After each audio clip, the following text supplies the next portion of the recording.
Olá, bom dia a todos. Eu sou o Gustavo e é um prazer contar com a participação de vocês na videoconferência de resultados do primeiro trimestre de 2026. Como sempre, o Milton explicará a nossa performance e em seguida teremos a nossa tradicional sessão de perguntas e respostas, em que analistas e investidores poderão interagir diretamente conosco. Antes de passar a palavra para o Milton, gostaria de passar algumas instruções para o melhor aproveitamento desse nosso encontro de hoje. Para quem está acessando pelo nosso site, existem 3 opções de áudio: todo o conteúdo em português, todo o conteúdo em inglês ou no áudio original. Nas 2 primeiras alternativas contaremos com tradução simultânea. Para escolher essa opção, basta clicar na bandeira que está no canto superior esquerdo da sua tela. As perguntas também podem ser enviadas por WhatsApp. A apresentação que faremos hoje está disponível para download no Hot Site e, como sempre, na nossa página de Relações com Investidores. Agora passo a palavra para o Milton, e mais tarde teremos a sessão de perguntas e respostas. Milton, é com você.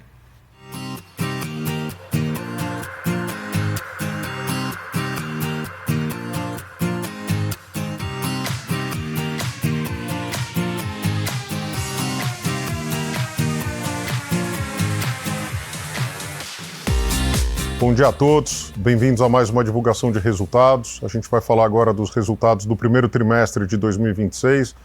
É um deck bem executivo, foco e ênfase nos números, para a gente deixar bastante tempo para o nosso Q&A no final. Mas o ponto central é que nesse trimestre eu vou dar um pouco mais de ênfase na qualidade de crédito da nossa carteira. Esse é um tema de interesse, condições macro mais apertadas, taxa de juros, economia como um todo. Então, acho que vale a pena fazer um mergulho adicional. Tá? Com isso, eu acho que a gente consegue passar para vocês muito do que tem sido a nossa dinâmica de gestão aqui no Itaú Unibanco. Vou começar pelo quadro tradicional, com indicadores de resultado, rentabilidade, carteira, despesas não decorrentes de juros e atraso. E já começando pelo resultado, a gente entregou um resultado bastante forte de 12,3 bilhões de reais no primeiro TRI, uma expansão de 10% ano contra ano. Lembrando que nesse trimestre, excepcionalmente, não houve a distribuição adicional de dividendos que a gente costuma fazer. Ela foi feita no final do ano passado, no quarto TRI, foram 20 bilhões de reais de dividendos distribuídos. Esse lucro teria sido 12,7 se a gente normalizasse esse efeito. Tá? É o mais comparável com os primeiros trimestres dos anos anteriores. Então esse é o primeiro ajuste que eu gostaria de comentar. Depois, quando a gente olha a rentabilidade, 24,8% de rentabilidade no consolidado, 26,4% no Brasil. Então tem uma expansão na rentabilidade. E ajustado ao capital de 11,5%, que é onde a gente vê a média do mercado em geral, e é onde o nosso apetite está acertado, o piso do nosso apetite, a rentabilidade no consolidado foi de 25,8% e a rentabilidade no Brasil de 27,6%. Então são números muito, muito fortes e para fins de comparabilidade eu acho que são as melhores informações. Quando a gente olha a carteira de crédito, né, apesar de um TRI sazonalmente mais fraco em função da dinâmica do quarto TRI, a gente consegue crescer carteira 1,2%, eu vou dar mais detalhes daqui a pouco, e um crescimento importante de 9% ano contra ano, esses dados sem variação cambial. Quando eu olho despesa não decorrente de juros, um crescimento de 5%, tem uma queda de 5% contra o quarto TRI e um crescimento de quase 5% versus o primeiro TRI de 2025, absolutamente em linha com o trabalho que a gente vem fazendo dentro do projeto Eficiência e os objetivos que foram traçados, está absolutamente alinhado àqueles objetivos. O atraso, esse é um trimestre, vocês lembram que o primeiro trimestre ele é sempre mais pressionado, então é um trimestre onde os compromissos das famílias aumentam, então tem mais despesas, além, naturalmente, dos gastos que foram feitos no quarto TRI, que tipicamente são liquidados no primeiro TRI do ano subsequente. Apesar disso, vocês estão vendo indicadores de atraso curto super comportados, 0,1 de aumento no 15 a 90 e uma queda em relação ao ano passado, eu vou dar mais detalhes daqui a pouco, por carteira vai ficar mais visível, e os atrasos longos absolutamente estável, né? O que reforça a solidez e a qualidade da nossa carteira, mas eu vou mergulhar mais nisso daqui a pouco. Carteira de crédito, chamando a atenção aqui para o crescimento no Brasil de 7,8% na visão ano contra ano, 0,3% no Brasil, mas quando a gente tira o efeito de variação cambial, a gente vê uma carteira crescendo no total 1,2% no trimestre. Tá? O que eu queria chamar a atenção nessa carteira é a qualidade e a dinâmica com que a gente vem construindo essa carteira ao longo dos trimestres. Primeiro, a gente chama de carteira de cartões PF Target. O target são todos aqueles clientes que na gestão de portfólio a gente considera que são resilientes em ciclos mais longos. Mais de 80%, quase 80% da carteira hoje está sendo construída na margem. É mais de 90% nesses clientes e no estoque, na medida que a gente vai construindo essa dinâmica, o estoque hoje se aproxima de 80% de clientes target, tá? O que mostra uma qualidade realmente em linha com a nossa estratégia. E aí, o ângulo aqui é mostrando o Uniclass e Personalité, teria uma queda de só meio, uma carteira que cai mais de 2 no TRI, crescendo 20% ano contra ano. Isso tem muito a ver com toda a dinâmica natural do segmento, mas toda a nossa capacidade de cross-sell naquela lógica do cliente One Itaú que a gente vem migrando naturalmente para uma experiência de full bank com bastante sucesso. Tá? Então os resultados estão aqui colocados. Quando a gente vai para o consignado, a ênfase que eu estou dando aqui é no consignado privado. Crescimento de 19% nesse trimestre, crescimento de 63% ano contra ano. Eu sempre disse para vocês que no momento que esse produto foi criado, que o mercado como um todo cresceria e tem crescido de forma importante. A gente tinha 30% de market share naquele momento, no produto anterior, que o nosso share tenderia a cair, mas dentro de um volume muito maior de mercado. Então, a gente conseguiu crescer, expandir o mercado e a gente é o líder nesse mercado de consignado pós esses efeitos todos e abertura, e crescendo com muita qualidade, nos clientes certos, com uma visão naturalmente de rentabilidade adequada, no preço certo para os clientes e com visão de longo prazo. Micro, pequenas e médias, programas governamentais, de novo destaque, cresce 4% no TRI, 52% ano contra ano, o que também ajuda bastante nos indicadores de qualidade. No atraso tem um efeito mecânico, que eu explico daqui a pouco, mas na PDD como um todo, no custo do crédito, por perda esperada, ajuda muito na dinâmica e na rentabilidade do segmento também. Por que eu estou trazendo uma visão de saldo médio para vocês das carteiras? Porque o saldo médio é o que realmente importa para a margem, né? Não é o ponta. Então essa quebra é só para vocês entenderem como é que esse quadro vai conversar com a margem no próximo slide. Pessoa física crescendo 2,2, o saldo médio contra o quarto TRI. Micro, pequenas e médias crescendo 4,6. Grandes empresas 1,6 e América Latina subindo 3,6. Tá? Então isso vai ajudar a explicar um pouco da margem, né, nesse quadro. Tem muita informação, deixa eu ir com calma aqui. Primeiro a gente parte do quarto TRI de 2025, uma margem de 31,7 bilhões de reais. Primeira exclusão que a gente faz são os 4 bi de reais, que é o capital, né, que estava aqui do acionista investido no banco. Então esse é o patrimônio do banco investido em taxa de juros, a gente tira isso, né, dentro do que a gente chama de margem core.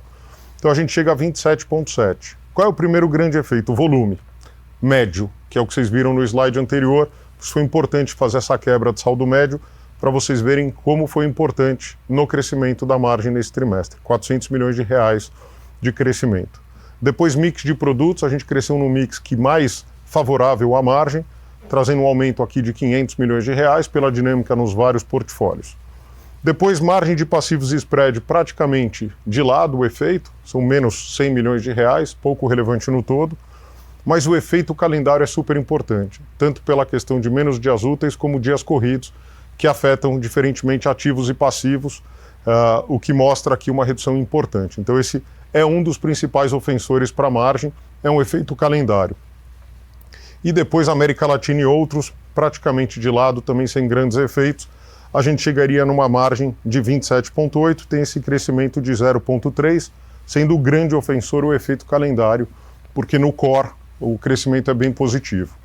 E aí a gente faz o cálculo de qual teria sido a margem com o capital de giro se a gente não tivesse distribuído dividendo no quarto TRI do ano passado. 4,2 bilhões de reais, esse é o valor. Então a gente chegaria numa margem então de 32,1, que ficaria mais comparável com essa margem de 31,7, mostra aqui um crescimento de 1,1, 400 milhões de reais com todos esses efeitos. Porém, houve sim um pagamento de dividendos e a gente, portanto, perdeu na margem, dado esse efeito, o acionista ganhou, então foi positivo para o acionista, mas o efeito na companhia é de uma redução de 600 milhões na margem, o que leva a gente para os 31,5, que era um número que eu mostrava agora há pouco, logo uma queda de 200 milhões quando a gente compara com o quarto TRI cheio. Tá? Então essa acho que era a principal informação, Dois grandes efeitos, o dividendo que foi pago e efeito calendário. Tá? O core da margem está vindo muito bem, muito forte, carteiras crescendo, saldo médio crescendo e o mix ajudando. Muito bem, agora traduzindo isso em números na margem, né, como a gente gosta de abrir. No consolidado, absolutamente de lado, quando a gente olha a margem ajustada ao risco, que é como a gente acompanha de fato para fins de gestão, a gente vê uma leve queda de 10 bases no consolidado, ajustado por esse efeito que eu comentei agora há pouco, né, do capital de giro, dos 600 milhões de reais, a gente teria ficado absolutamente de lado na margem, ajustado ao risco no consolidado. E no Brasil, uma queda de 20 bases, também ajustado pelo mesmo efeito, seria uma queda de 10 basis points imaterial, né, no todo. Vamos falar agora de margem com mercado. Então, um trimestre de grande volatilidade, muitas notícias no front local e no front externo, como vocês têm observado. Então, todo mês a gente zera o odômetro, né, para aquilo que é trading, tomada de posição e risco, e o estrutural da margem com mercado. Então, eu acho que a mensagem mais importante aqui no Brasil, a gente teve uma boa performance no trimestre, apesar dos desafios todos. Na América Latina também. Então, o Brasil, inclusive, foi melhor do que o trimestre passado. E o custo do hedge do índice de capital, ele é um ofensor, como tem sido, e o diferencial de taxa de juros são 700 milhões de reais. Já com todos esses efeitos, a gente entrega um resultado positivo na margem de 800 milhões de reais, o que mostra a nossa consistência e capacidade de entrega de resultado, apesar dos cenários mais desafiadores. Bom, aqui a receita de serviços e seguros. Então, acho que o principal destaque é que, quando a gente olha, esse é um trimestre que tem, de fato, efeito de sazonalidade. O quarto tri é um trimestre muito mais forte para várias dessas linhas. Cartão de crédito é um bom exemplo. Então, a gente observa quedas. Conta corrente pessoa física, a gente fez questão de abrir para mostrar que direcionalmente é para lá que o banco está indo, então cada vez menos dependente dessas tarifas, ressignificando sim os pacotes, levando vantagens para os clientes, mas o nosso objetivo é aumentar o lifetime value e centralidade no cliente. Então a direção está muito clara aqui, vocês têm observado. Quando a gente olha pagamentos e recebimentos, de fato foi um trimestre que teve algum efeito, e aqui tem uma série de explicações, tem questões de sazonalidade, tem mix, do lado de recebimentos principalmente, tem reprecificação do funding dentro da operação de antecipação do adquirente, e lembrem que a gente trouxe todas as informações para dentro dessa linha, então esse é o fluxo de PJ expandido. E mais importante é a visão cliente, né? A gente não está olhando por uma linha exclusiva, mas olhando muito mais principalidade, relacionamento no longo prazo, lifetime value do cliente, então alguma volatilidade é esperado de fato. Eu acho que o destaque positivo, quando a gente olha, né, a corretagem e a administração, foi um trimestre um pouco mais forte do que foi o quarto tri, e em administração de recursos esse é um trimestre sem perfil. Lembrando que a perfil, do jeito que a gente trata aqui no banco, tipicamente é segundo trimestre e quarto trimestre do ano, então a gente vem de um trimestre com perfil para um trimestre sem perfil na administração de recursos, tá? Então ele gera esse efeito. Agora, o mais importante é que em seguros, que a gente já teve um trimestre muito forte o anterior, a gente conseguiu manter a performance e crescendo 17% ano contra ano, que faz com que essa linha como um todo cresça 5,3% ano contra ano. É evidente que boa parte dessas linhas também estão muito correlacionadas com a atividade, então a gente vai depender muito da dinâmica para frente, de como a gente vê a atividade, mercado de capitais, mercado de banco de investimento como um todo, e para todas as outras linhas vale o mesmo comentário. Bom, vou começar o mergulho no crédito com algumas informações que eu julgo super relevantes. Primeiro, mostrar aqui as variações, né? São os 10 basis points que a gente avança aqui no 15 a 90, no consolidado, eu comentei no início, mas quando a gente olha a América Latina praticamente de lado, e no Brasil tem esse aumento de 20 basis points. Abrindo o Brasil, eu acho que aqui vai ficar claro. Primeiro, esse é o efeito sazonal do primeiro trimestre. Quando a gente compara com séries anteriores, tirando 23 para 24, esse é o menor efeito, né? Aqui a gente está arredondando em 30, é abaixo de 30, são 23 basis points. É o menor efeito que a gente tem desde que a gente compara aí com outros trimestres que também tem essa sazonalidade. Então, eu diria um primeiro trimestre bastante dentro do esperado e muito comportado, tá? Por atraso curto. Quando a gente olha aqui micro, pequenas e médias, esse aumento já era esperado. Eu venho falando para vocês há bastante tempo, eu vou reforçar isso no Over 90, de que como essa é uma carteira, como vocês viram, que cresceu muito com os garantidos, especialmente governo, boa parte dessa carteira estava em carência, né, em períodos anteriores, e as carências vêm reduzindo de forma material. Então, hoje menos de 5% da carteira está em período de carência. Então, mecanicamente, a gente vai ver atrasos, porque a gente já trabalha em públicos que tendem a atrasar, né, em alguma medida, nesse horizonte, mas sempre com as garantias governamentais. Então, apesar de você ver esse aumento, que é absolutamente esperado, é em patamar muito abaixo do que a gente observava para trás, mas a perda esperada super comportada e a rentabilidade também. Tá? Eu acho que essa é a principal mensagem. Isso vai ficar mais claro no atraso longo. A gente vê, tanto no Brasil como no total, e Latam caindo, então atrasos longos muito comportados. Quando a gente vem para o Brasil, pessoa física de lado, micro, pequenas e médias, esse aumento de 10 basis points. Nossa melhor informação é que é possível que a gente ainda ande uns 10 basis, 20 basis points para frente. Talvez rodar próximo de 2,1 seja algo razoável, que é abaixo do que a gente rodava há poucos trimestres atrás, e a gente rodava a 2,4 já ajustado, né, o portfólio nessa visão de 4,966, que é com títulos e valores mobiliários. Tá? Então, lembrem que esses indicadores têm títulos e valores mobiliários, é a visão da regulação, 4,966, não tem nenhum ajuste sendo feito aqui. Então, a nossa expectativa é de um leve aumento, dentro do esperado, mas é um aumento mecânico, sem nenhuma preocupação no custo do crédito. Tá? Em grandes empresas, nenhum ajuste.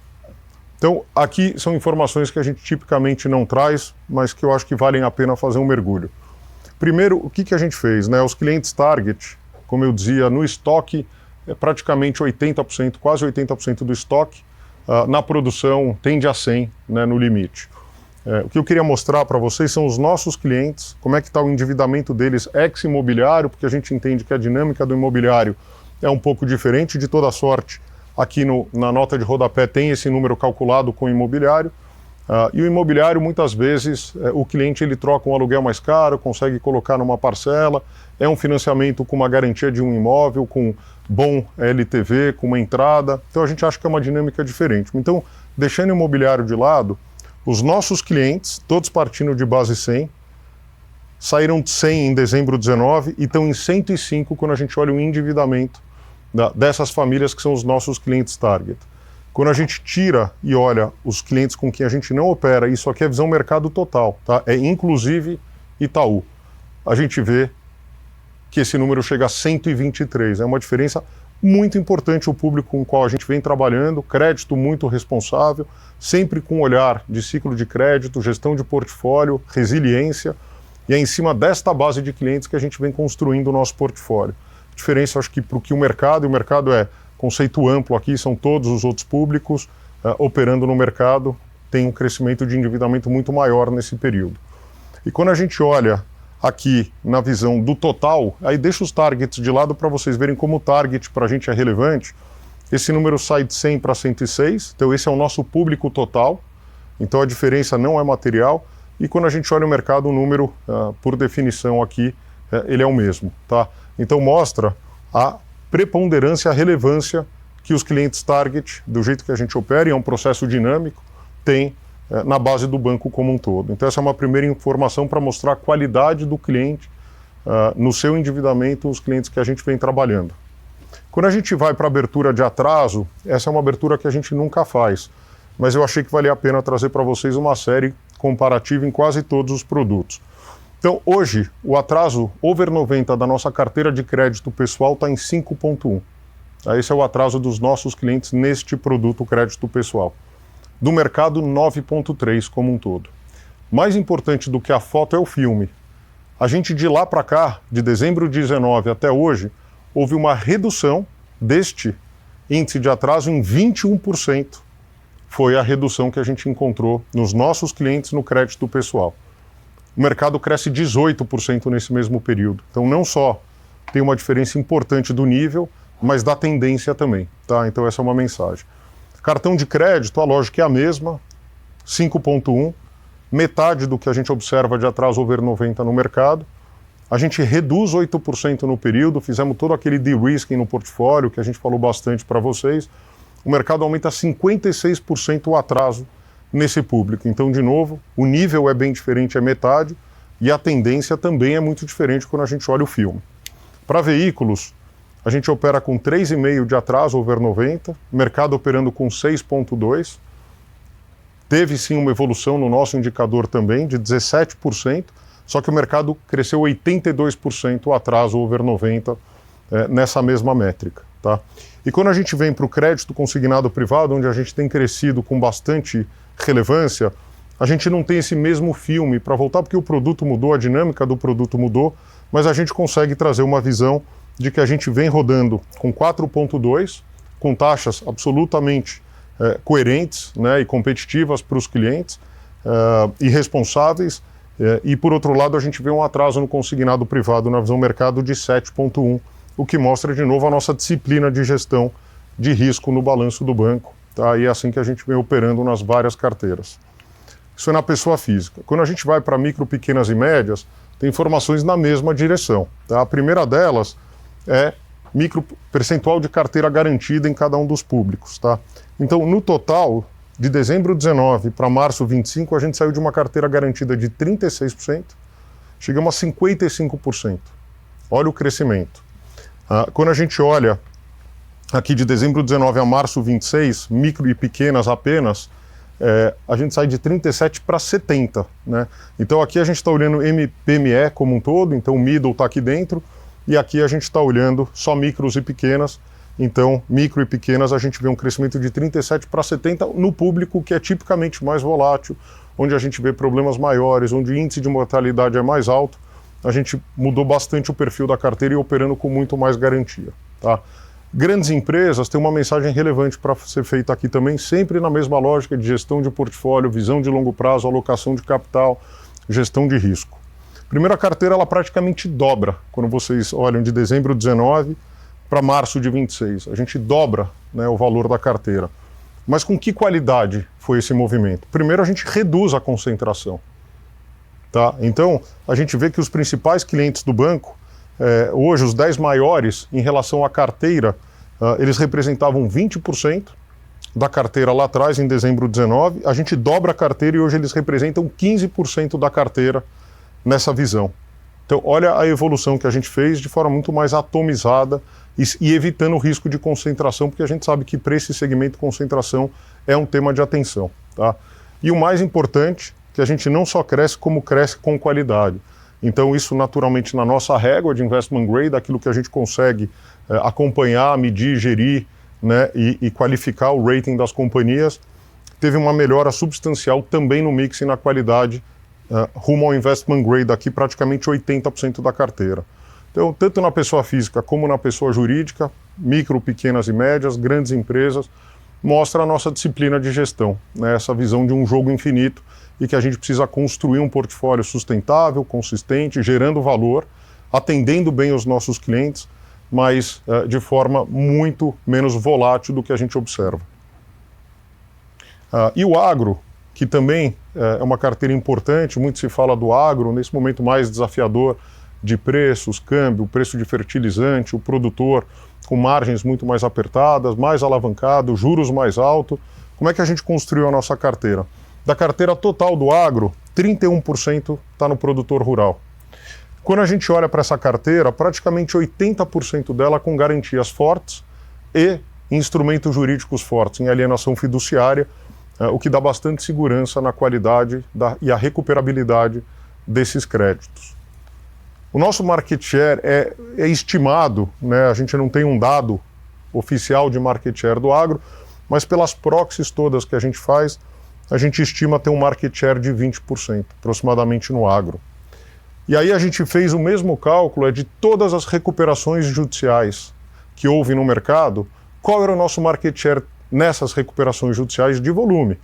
Então, apesar de ter 20% de market share, a gente tem apenas 4% de volume dentro de RJs.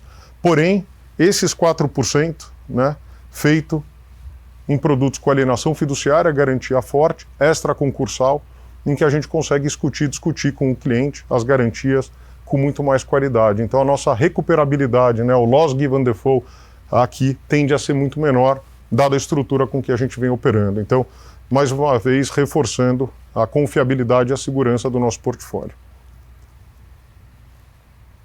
Carteiras de estágio, né, aqui no fundo é dizer, se a gente olhar pela cobertura, né, e pelas carteiras de estágio 2 e 3 pelo total, variações pequenas, não nenhuma grande variação. Onde a gente vê uma variação um pouco maior é na cobertura, tanto do estágio 2 como do estágio 3, e a principal razão é mecânica, né? No fundo toda vez que eu tiro um cliente do estágio 3, tipicamente para write-off, carteira reestruturada é um bom exemplo, eu vou mostrar para vocês, ou um nome que tem um volume de provisão muito alto, que ele acaba saindo para o write-off, ele leva um cliente com uma cobertura maior, e os nomes que estão entrando, tipicamente quando entram com uma cobertura de provisão menor. Então é por isso que a gente vê alguma volatilidade aqui nos indicadores de cobertura estágio 2 e 3, que é da dinâmica do portfólio. Lembrando que a gente opera em perda esperada, então a gente percebe qualquer evento de deterioração, a gente faz a provisão na frente, né, e a gente não faz gestão de balanço pelas provisões. No fundo, os nossos modelos são bastante fidedignos, são bastante precisos e acurados, e aí tendo um evento, né, uma mudança de critério, olhando para frente, ou de expectativa ou perspectiva, a gente faz tipicamente a provisão, o que reforça a qualidade do portfólio. E nos atrasos que eu mostrei agora há pouco para vocês, também reforçar algo que eu venho reforçando há bastante tempo, não houve nenhuma mudança no critério de write-off. Apesar da 4966 te dar graus de liberdade para você fazer o write-off em prazos mais longos, isso te traz um malefício no indicador, porque você acaba ficando mais tempo com um cliente no indicador over 90 do que necessariamente você deveria. O outro benefício é que você, principalmente se você leva em consideração a mecânica de perda em corrida para o seu provisionamento, você anda menos provisionado. Então você tem um benefício de custo de crédito no início, né, e uma piora no indicador de atraso. A gente não mudou o nosso critério. Continua levando, porque no fundo, apesar de você ter graus de liberdade, a nossa visão é que a expectativa de recuperabilidade não mudou, porque o regulador te deu um grau de liberdade adicional. Então a gente continua levando para write-off dentro da nossa melhor expectativa de prazo, que é a mesma que a gente fazia antes da mudança da norma. Tá? Custo crédito, que é no final do dia a consolidação de tudo isso, tem sem dúvida um aumento nominal, como a gente já tinha observado, mas as carteiras estão crescendo, então é esperado que os custos de crédito nominais cresçam. O mais importante é olhar o indicador de custo de crédito anualizado sobre carteira e mostra uma estabilidade importante ao longo desses últimos trimestres, o que reforça de novo todos os pontos que eu fiz nos slides anteriores. E a carteira renegociada, vocês podem observar, e eu falava agora há pouco, quando um cliente grande vai e sai para write-off, ele tipicamente leva um volume de provisão muito alta e ele acaba afetando esses indicadores também. Isso dá para observar tipicamente do terceiro tri para o quarto, mas essa é uma carteira que ela tende e ela continua caindo, e ela, no total, carteira reestruturada e renegociada também mais uma queda na direção correta, tá? E o mais importante é que a relação dela sobre carteira total também super comportado. A gente não imagina grandes reduções nominais de forma muito rápida, isso vai acontecendo ao longo do ciclo, mas ainda num nível bastante aceitável e adequado aí para o portfólio do banco. Quando a gente olha despesas, acho que o principal destaque sempre tem uma sazonalidade no primeiro tri, né? Apesar disso, a gente olha aqui no Brasil, a gente rodou com 5,6, abaixo do que foi o quarto tri do ano passado. Quando a gente olha o ano contra ano 5,2, e a gente mantém a nossa visão, né, de objetivo. Se vocês quiserem se guiar, talvez pela melhor informação disponível, a gente continua mirando ali o ponto médio do guidance para custos e despesas. A gente está falando de tentar levar para 3,5 até o final do ano, na visão ano contra ano, mas com uma série de iniciativas estruturantes com visão de longo prazo. Tá? Então, isso mostra claramente do que a gente vinha observando nos trimestres anteriores, a tendência vem sendo de redução ano contra ano, com mudanças importantes estruturais no banco, tá? Em vários sentidos. Então, eu acho que essa é a principal mensagem. E aí, como é que fica isso em índice de eficiência? No fundo, a gente atinge 34,9 no Brasil, mais uma vez a gente batendo um recorde aqui, o menor índice, e ajustado pelo efeito do dividendo que eu comentei lá no início, esse número seria 34,4 no Brasil. Então, uma redução bastante importante, tá? Mas, independentemente do efeito, o número real é 34,9, a gente rompe a barreira dos 35 pela primeira vez, e no consolidado também essa tendência, ou seja, esse é um índice de eficiência num banco universal como o Itaú Unibanco, em que a gente opera em todos os segmentos, regiões, o banco mais internacional, né, do Brasil. Isso mostra, de fato, uma disciplina importante na capacidade de gestão de custos e geração de top line, né, criando modelos que são, de fato, de rentabilidade adequada e sustentáveis no longo prazo. Capital, onde tudo termina, a gente terminou o quarto TRI com 12,3, 1,5 de AT1. O que teve de relevante? O resultado no primeiro TRI, bastante forte, geração de capital própria, 0,8, consumo com dividendo, juros sobre capital próprio e recompra de ações, 0,4, e mais meio ponto percentual ativos ponderados por risco, né? Então dá para ver que a gente consegue financiar, né, usos, fontes, usos, né, e o próprio crescimento de ativos ponderados por risco. E aqui, esse é o segundo ano daquele phase-in de 4 anos que a gente tem tanto para risco operacional como para risco de crédito em algumas operações. Esse é o segundo ano, são 0,3. E lembrando que também tem um phase-in, que é o segundo ano, para aquelas mudanças, né, de quem precisou usar 4966 e teve na mudança um efeito de capital, para a gente o efeito foi 0. Então não há nenhum custo de migração de 4966, porque a gente já operava com provisão em títulos, provisão de perda esperada em todas as carteiras, portanto a mudança de norma não gerou nenhum efeito contábil para capital para o banco, tá?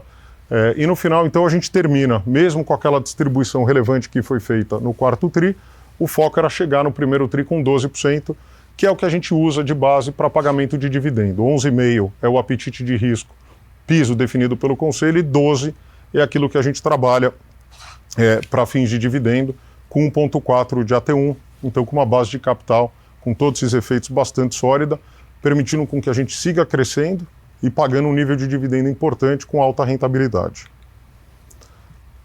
Para concluir, fazer um pouco de propaganda aqui dos nossos relatórios. Então, a gente disponibilizou o relatório anual integrado de 2025 e o relatório ESG. Então, aqui é uma chamada para que vocês acessem a informação. Tem muita informação de qualidade. Vocês vão conseguir, enfim, tirar muitas dúvidas pelos próprios relatórios. Tem um nível de detalhe muito maior do que a gente consegue dividir com vocês nos calls e nos Q&As. Então fica o convite para que vocês acessem. Bom, com isso eu termino a apresentação do resultado do primeiro TRI.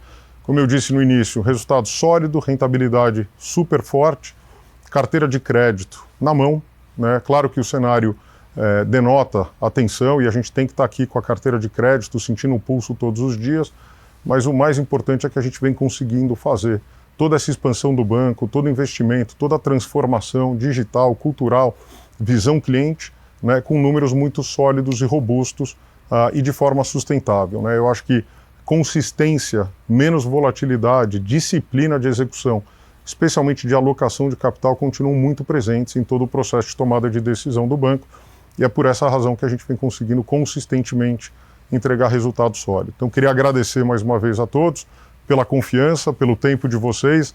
Vou me juntar agora ao Gustavo e ao Gabriel e vamos fazer o nosso tradicional Q&A. Tá bom, gente? Super obrigado mais uma vez, obrigado por tudo e pelo apoio acima de tudo. Até já.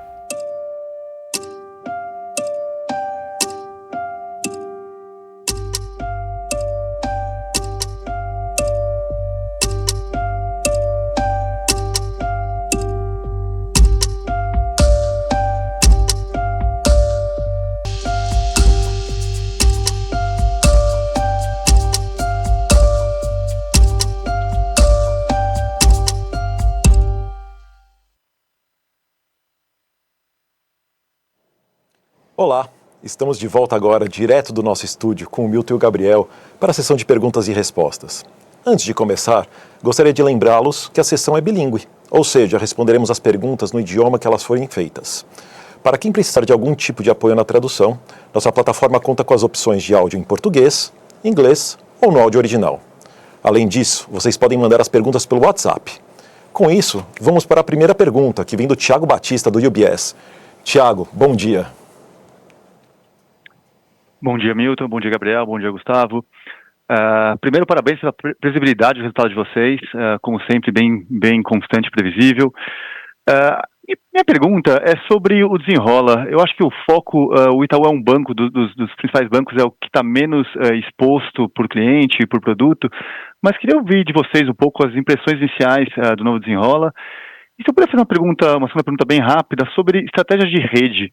Claramente o Itaú está ganhando muito market share na captura de pagamento. Queria entender de vocês os próximos passos na rede. Tá ótimo, Thiago. Bom, em primeiro lugar, bem-vindo, bom te ver aqui de novo. Deixa eu começar pelo Desenrola. O Desenrola, primeiro, dizer que foi uma co-construção.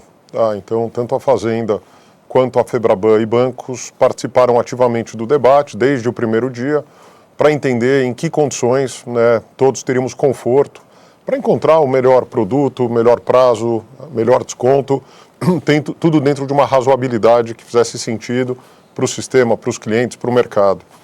É evidente que ele é um programa muito concentrado, né, em faixas de renda de até 5 salários mínimos, atrasos entre 90 dias e 2 anos, com uma tabela de desconto pré-definida e com uma garantia do FGO para as instituições limitada a 50%, né, como se fosse um first loss ou um stop loss, se a gente quiser chamar. Então, assim, no nosso caso, a gente está trabalhando ativamente. Desde ontem a gente se preparou para entrar no ar, né, com o novo programa. Já estamos operando, né, dentro do novo programa, mas é evidente, até pelo ponto que você fez, que proporcionalmente o público de mercado, né, elegível a esse programa em relação ao que é a nossa carteira, ele é menos relevante dentro da carteira do banco, né, proporcionalmente. Então, sem dúvida nenhuma, a gente vai atuar da melhor forma possível, vamos tentar chegar com as ofertas em todos os clientes possíveis e elegíveis, mas do ponto de vista de materialidade, né, nos resultados, eu não diria que chega a ser material, dado, enfim, o tamanho da linha de custo de crédito, o tamanho da linha de recuperação do banco, mas a gente vai fazer o possível para atender bem os clientes nesse processo de transição, dado o nível de endividamento, dado o nível de juros, dado o nível de atraso, né, que essas famílias estão sentindo. A gente acha importante essa atuação conjunta do setor para atender bem esses clientes. Tá? Então, acho que essa é a primeira resposta. Segunda, sobre a rede, é super importante, primeiro, deixar claro que eu acho que a integração que a gente fez lá atrás foi bem sucedida. Né? Eu tenho falado isso a vários calls. Eu acho que os resultados estão aí colocados. Né? A gente, de fato, conseguiu encaixar na oferta. A gente já não fala mais de rede, a gente fala de recebimentos e pagamentos. A oferta é integrada.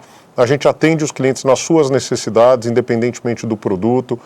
O pricing é feito à visão cliente, não é feito à visão produto, como no passado era. Várias empresas listadas no setor. Então, todo mundo defendia a sua estratégia de pricing como um monoproduto. Isso deixou de fazer sentido há muito tempo aqui para o Itaú Unibanco, então ele é mais um produto, mais uma oferta na prateleira para atender bem as necessidades dos nossos clientes. De fato, no market share e no resultado desse trimestre tem um efeito mix importante, então a gente teve um volume maior de clientes do atacado do que de clientes do varejo, e a gente sabe que o que dirige market share tipicamente são as grandes contas.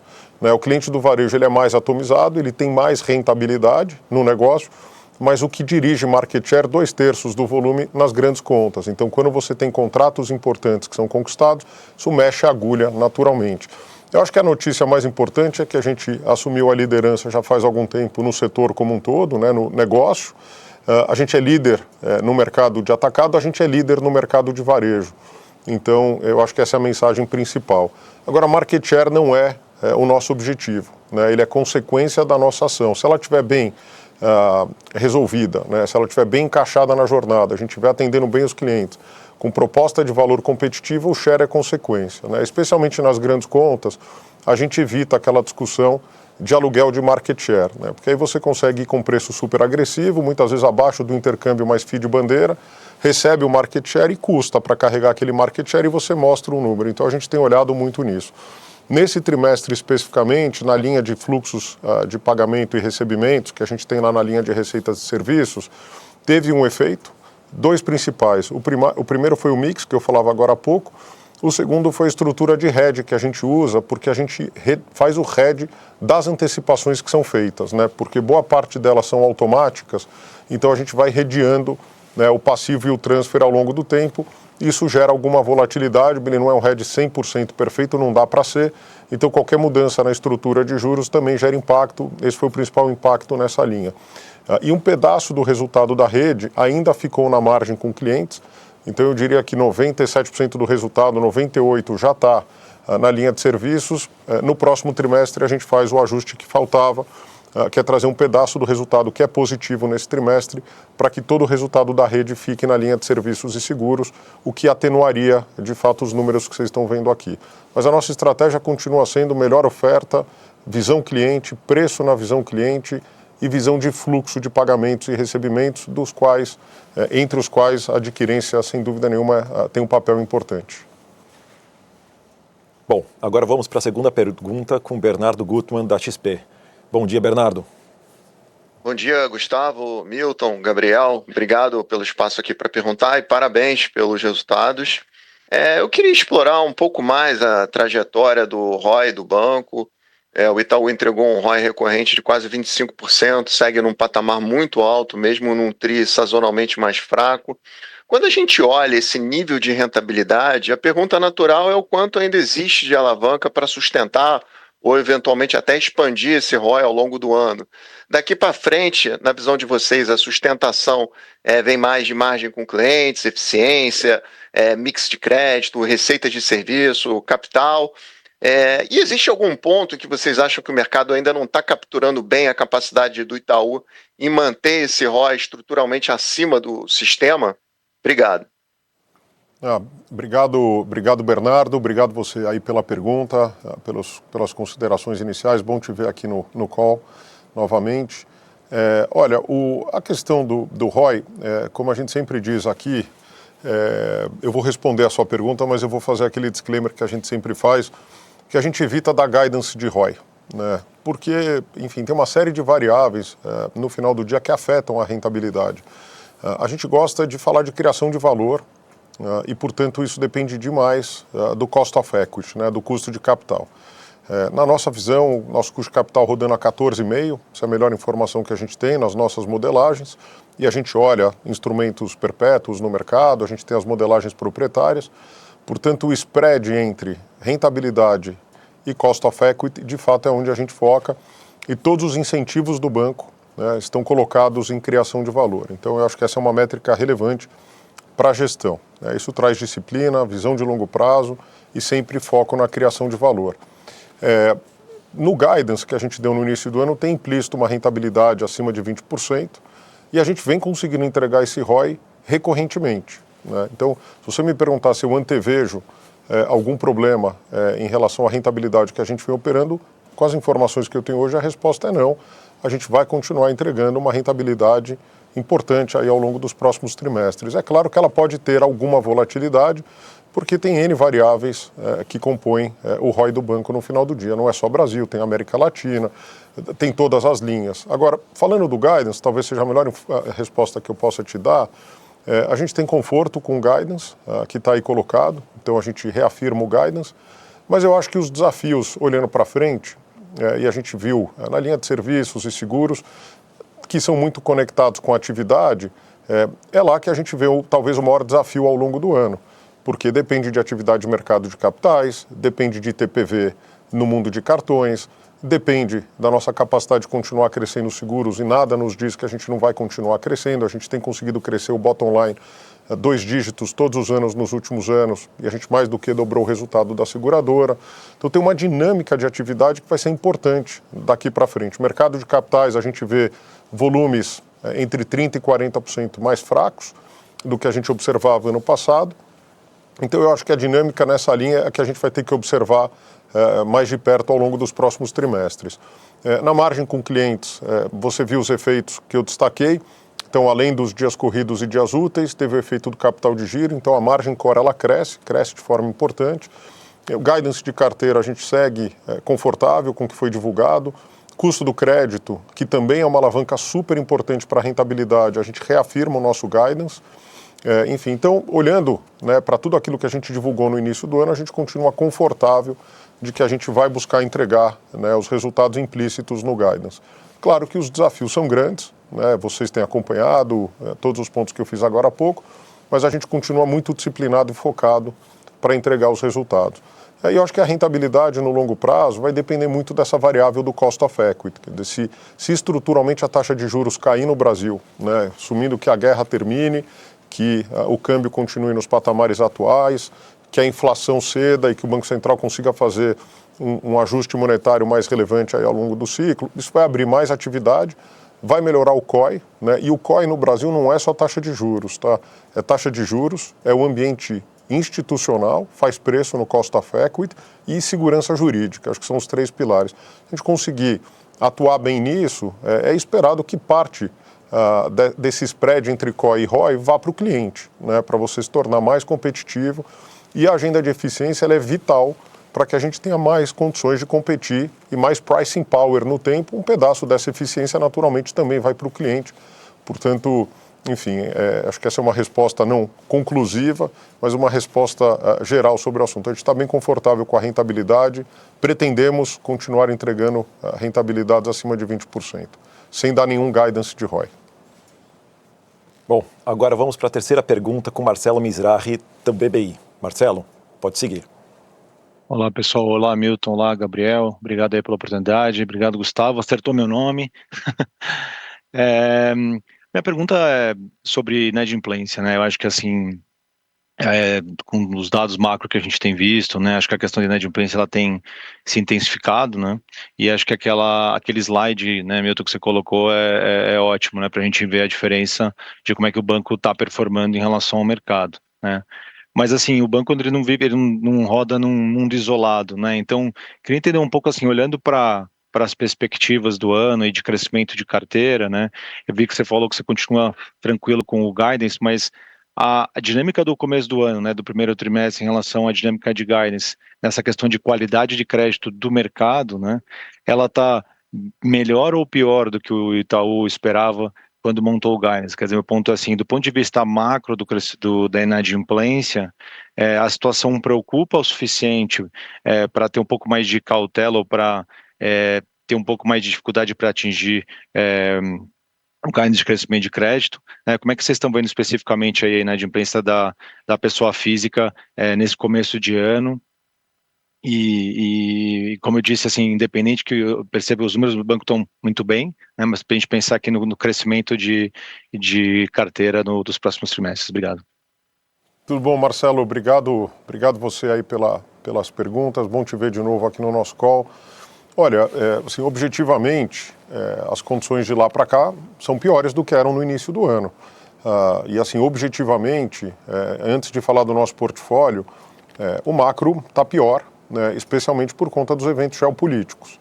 Então, acho que janeiro e fevereiro foram 2 meses bastante em linha, e aí o guidance veio logo na sequência, no início de fevereiro ali, e de lá para cá, quer dizer, tem uma guerra no Oriente Médio, volatilidade no preço do petróleo, mais incerteza em relação à inflação, em relação ao preço da energia, transporte, toda a discussão de fertilizante na cadeia do agro, enfim, a própria desaceleração do crescimento global, que gera impacto naturalmente no Brasil. Enfim, então tem uma série de fatores novos que não existiam no início do ano quando a gente fez o guidance. O outro lado dessa história é que, primeiro, eu acho que a nossa disciplina de fazer provisões tempestivamente, né? Então, dos casos que a gente vem provisionando, né, ao longo do tempo, são casos que a gente conhece, né, e já tinha planejado fazer avanços em provisões, a depender naturalmente de situações e condições novas, informações novas ao longo do ano. Número 1. Número 2, o nosso portfólio, por definição, ele foi construído num público mais resiliente a ciclos como os que a gente está observando agora. É evidente que os juros num patamar restritivo, como a gente está vendo por um ciclo mais prolongado, gera efeitos em todos os segmentos. Então não há dúvida, e como você bem colocou, a gente não está isolado do mundo, né? A gente tem uma carteira de crédito de 1,5 trilhão, dos quais 1,3 tri no Brasil. Então é evidente, né, que qualquer piora pode ter sim e terá algum impacto nas nossas carteiras. Dito isso tudo, quer dizer, acho que o portfólio foi construído de uma forma tão resiliente, tão bem gerida do ponto de vista de alocação, segmentos, públicos, setores, volatilidade, clientes, que a gente entende que ainda assim, com essas informações, com a melhor informação que a gente tem hoje, o guidance está reafirmado. Os nossos indicadores de atraso estão super comportados. o primeiro trimestre, que é um indicador relevante de como as carteiras de pessoa física. Então, muito importante essa abertura. Eu vi que você cobriu bem no teu relatório a abertura do atraso curto, que te dá uma boa visibilidade de como a gente está vindo, né, e a performance para frente. Então, perda esperada é fundamental, né, e a perda esperada ela é muito impactada pelo atraso curto. Nesse primeiro trimestre, a gente teve o melhor segundo trimestre da série, né? Só não foi melhor do que de 23 para 24. Tivemos 23 bases, né, no que a gente chama num trimestre mais pressionado por conta dos compromissos das famílias no início do ano. Então, a nossa expectativa é que o atraso longo, especialmente na PF, fique estável ao longo do ano. A gente não vê, enfim, materialidade, 10 bases para cá, para lá, assim, nada muito relevante. Em pequenas e médias, o portfólio vem performando muito bem, dado as características que enfim, eu descrevi agora há pouco. A gente espera que ele possa vir a 2,10, onde está em 1,90, seja algo razoável para imaginar. Então, a gente também não está vendo uma piora que não seja o efeito mecânico, né, dos programas governamentais. E grandes empresas são eventos, né? Aqui é mais difícil você antever, a gente procura antever o máximo que a gente pode, porque a gente olha os balanços, a gente discute com as companhias, a gente estuda os setores, a gestão de provisões é hipertempestiva, mas eventos acontecem, né? Raramente um cliente sai de um estágio 1 para um estágio 3, raramente acontece, mas acontece, né? E a gente viu nesse trimestre acontecendo, né? Então, o mais importante é ser tempestivo na migração de estágios, o mais importante é fazer as provisões adequadas, aí ter um balanço sólido para poder enfrentar os desafios que vêm pela frente. Então, eu acho que, para além da DRE, que mostra os resultados, é o olhar para as contas patrimoniais, né? Saldos de provisões em todos os sentidos. Então, eu acho que o balanço está bem robusto para enfrentar os desafios que vêm pela frente. Enfim, mas, de fato, o cenário de lá para cá é um cenário pior do que era no início do ano. Estamos aqui com todos os radares acesos, ligados e operando da melhor forma possível. Agora vamos para a próxima pergunta com Gustavo Schroden, do Citi. Gustavo, bom dia. Bom dia, Gustavo. Bom dia, Milton, Gabriel. Obrigado pelo espaço. Parabéns mais uma vez pelos resultados sólidos e pela previsibilidade. Eu queria explorar o crescimento da carteira de crédito em dois produtos específicos, Milton.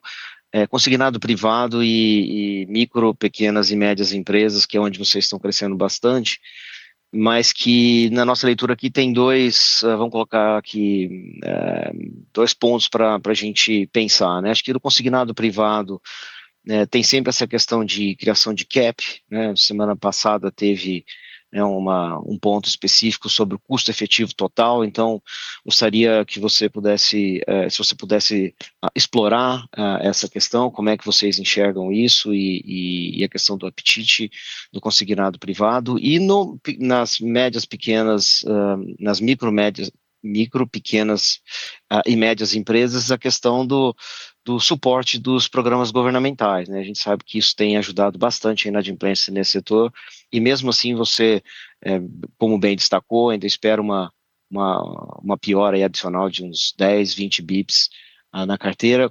Você enxerga uma sustentabilidade desses programas governamentais aí por mais 1 ano, 2 anos? Enfim, essas seriam as minhas na minha pergunta sobre 2 pontos da carteira de crédito. Obrigado. Obrigado, Gustavo. Bom te ver aqui de novo. Obrigado pela pergunta. Deixa eu começar, então, na ordem das suas perguntas, pelo consignado privado. Então, o primeiro ponto a destacar é que eu lá atrás, logo que o produto foi lançado, eu fiz, enfim, conversas com investidores, falei no call, falei em conversas com grupos de investidores, de como é que o banco via, né, a evolução do consignado CLT. Primeiro, o Itaú era líder naquela época, com 30% de mercado, mas era um mercado de 40 bilhões de reais. Então a gente entendia que ia ter uma expansão importante desse mercado, seria natural a gente perder share, né, ao longo do ciclo, porém a gente seria muito mais relevante, né, no consignado CLT do que a gente era naquele momento, não do ponto de vista de share, mas do ponto de vista de volume de carteira. De fato, isso aconteceu, né? Então, quando eu olho hoje, se você olhar a série histórica, a gente é o líder do consignado CLT, com uma larga vantagem em relação aos concorrentes, né? E a gente assumiu um market share hoje que é um pouco acima de 20% para uma carteira de aproximadamente 20 bilhões de reais, para uma carteira de 12, quando o programa foi lançado. Então a gente teve um crescimento aí de, enfim, 8 bilhões de reais aproximadamente de carteira, né, com produções importantes sendo feitas ao longo do período. Só que a estratégia desde o início foi fundamental para a gente chegar aqui.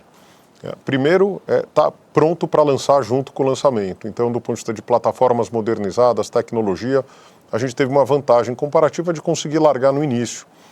Não foi necessariamente dessa forma para o sistema como um todo, então isso, claro que te gera uma vantagem comparativa importante, mas está longe de ser a principal vantagem. Eu acho que, historicamente, a gente sempre avaliou muito bem, já tivemos aprendizados duros no passado, carteira de pessoa jurídica como um todo, tá? Então já tivemos ciclos mais duros no atacado, no varejo, mas essa lógica e essa matriz de risco, que é o risco da pessoa jurídica com o risco da pessoa física, essa combinação é muito importante para definir qual que é o where to play, né? Onde a gente quer atuar e de que forma a nossa estratégia vai ser construída. E foi nessa estratégia que a gente veio desenhando o nosso portfólio de lá para cá. 2 comentários relevantes. Primeiro, a inadimplência eu apresentei agora há pouco para vocês. O nosso over 90, ele é muito substancialmente abaixo do que a gente tem observado no mercado, né? Número 2, a gente tem uma estratégia muito centrada nos clientes correntistas do banco, que é onde de fato a gente tem um relacionamento, conhece, tem principalidade e consegue, portanto, administrar a gestão de risco de uma forma diferente. E o crescimento foi dado fundamentalmente aí.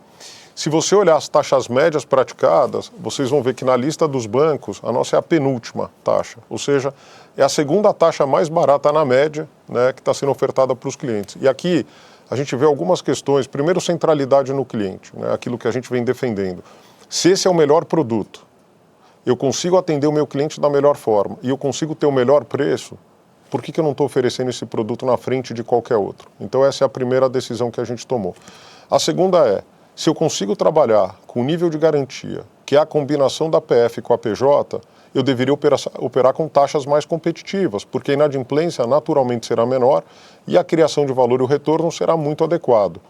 E por último, entender isso dentro da oferta integral do cliente. Eu não olho esse produto isoladamente. Eu olho esse produto e olho toda a oferta de crédito que esse cliente tem acesso em todos os seus produtos, para que a gente faça um pricing, uma gestão de risco na visão cliente, né? Eu não ignoro, né? E por último, tem sempre o risco, porque se eu não fizer isso nos meus bons clientes ou nos clientes que a gente definiu onde a gente precisa crescer em todos eles, nos clientes target, e se alguém fizer, eu vou ficar subordinado. Então a gente olha a exposição de risco total, mas a gente olha a questão de subordinação também é um tema importante. Então a questão do cap, que é a sua pergunta, o impacto para a gente é irrelevante, embora, sendo muito transparente aqui, a gente não acha adequado caps em operações de crédito. A gente sabe que isso produz artificialidades e você tira públicos do mercado, sendo que esse é o produto mais adequado onde você consegue chegar com preços mais competitivos.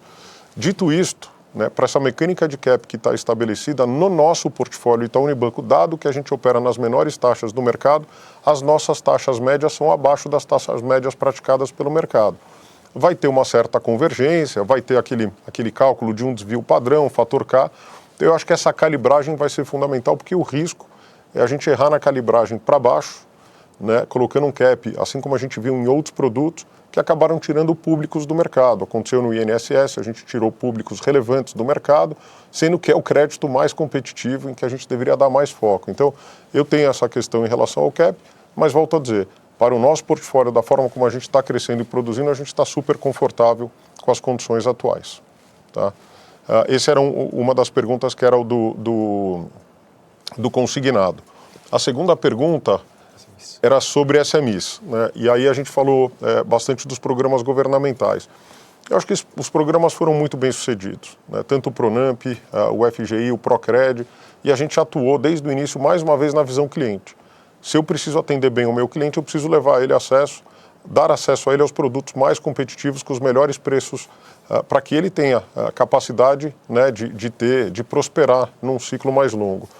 Então a gente vem liderando desde então, né, a disponibilidade desses programas governamentais para todos os clientes, em todos os programas.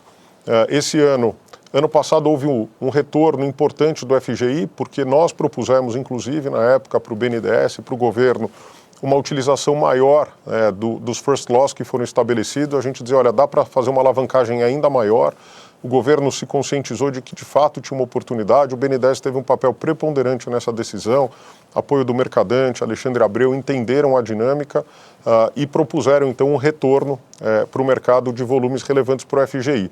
Foram aplicados os recursos, esse ano a sensação térmica é de menor recurso, porém, já recentemente, conversas com a própria Fazenda, que desde o início entendeu a efetividade desse programa, resolveu fazer um aporte adicional, já tem mais 2 bi comprometidos dentro do FGI, que traz para o mercado mais 25 bilhões de reais de linhas, né? E esse é um primeiro aporte de vários que podem acontecer ao longo do ano, porque dos programas governamentais, dos mais eficientes tem sido o Pronamp e o FGI. Então, com as informações que a gente tem hoje, a gente não antevê nenhuma parada abrupta, né? Ao contrário, eu acho que a gente vai continuar sustentando, mas em algum momento você vai ter que fazer uma transição no portfólio, né? Vai depender muito do apetite, seja desse governo ou dos planos que vierem pela frente. Então, vamos ter que acompanhar de perto, é difícil antever mais 1, 2 anos pela frente, mas para o ano corrente e olhando pelo menos mais um ano para frente, a gente entende que esses programas vão ter papel muito relevante, seja no atendimento dos clientes, seja na inadimplência. E o atraso mecânico que você comentava,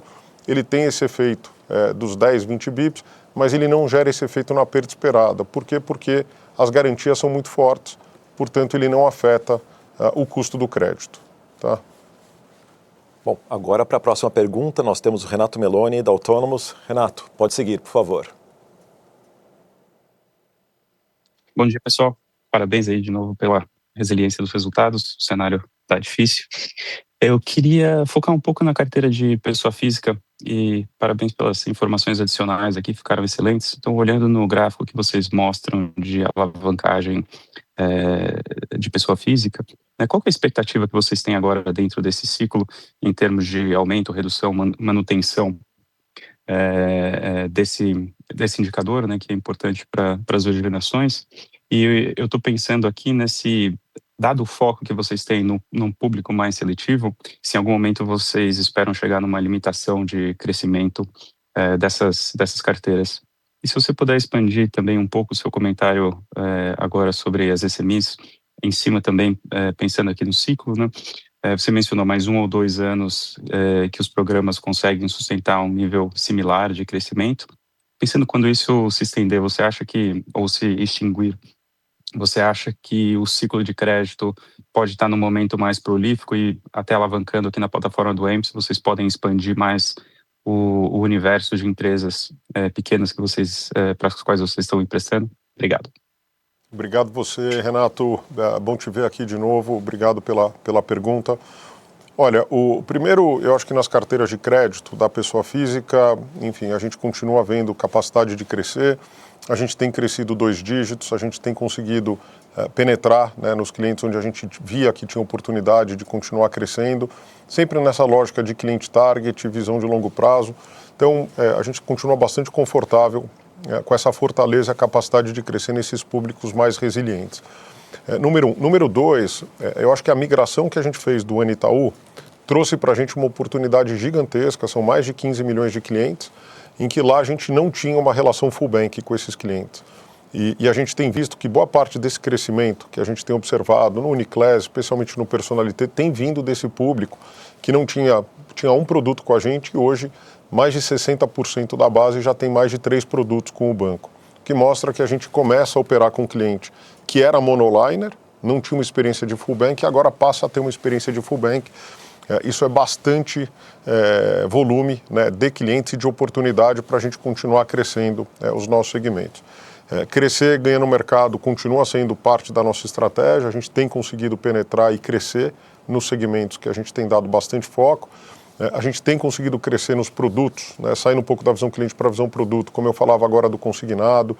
Imobiliário, eu acho que no mix de funding, se você olhar né, quanto a gente tem hoje de mapa 4, poupança, vis-à-vis a carteira de imobiliário, eu acho que na estrutura de funding hoje, quer dizer, crescer nos preços, imaginando que o mercado inteiro pratique o mesmo preço no crédito imobiliário, o nosso custo marginal de captação, né, dado o volume maior de poupança e, portanto, uma menor sobrealocação do mapa 4, traz para a gente uma competitividade no preço. Então, no mesmo preço, o nosso retorno é maior por definição e isso fortalece, obviamente, toda a franquia e o relacionamento com o cliente. A gente vai naturalmente continuar operando nos produtos que a gente sempre operou, nos produtos clean. Consignado tem sido uma alavanca muito, muito relevante, imobiliário também. Alguns produtos onde a gente tem sido muito mais cauteloso, veículos acho que é um bom exemplo. A gente tem visto, né, uma volatilidade, a gente já viu isso várias vezes e a gente tem procurado ser mais cuidadoso, atendendo de novo os nossos clientes, mas com muito cuidado aqui, porque é um segmento de maior volatilidade. E cartão de crédito, a gente, apesar enfim, de todo o de-risking que foi feito ao longo do tempo, a gente tem crescido de forma relevante, né, nos públicos target. É um produto de transacionalidade, de dia a dia, de principalidade muito, muito relevante. Tá? Então, vejo oportunidades de continuar crescendo e não vejo nenhuma limitação hoje. Tem um fato adicional que eu queria enfatizar, que é o seguinte: na BUPF, a gente já começa a ver reduções nominais, né, no custo, tá? Com uma pressão inflacionária enorme. Tá? Então, só de ficar no 0 a 0 em custo já é um resultado extraordinário, com toda a pressão que a gente tem de dissídio ou de negociações coletivas, a inflação bancária que é mais alta que o IPCA, e ainda assim, estruturalmente, a gente tem conseguido atuar fortemente.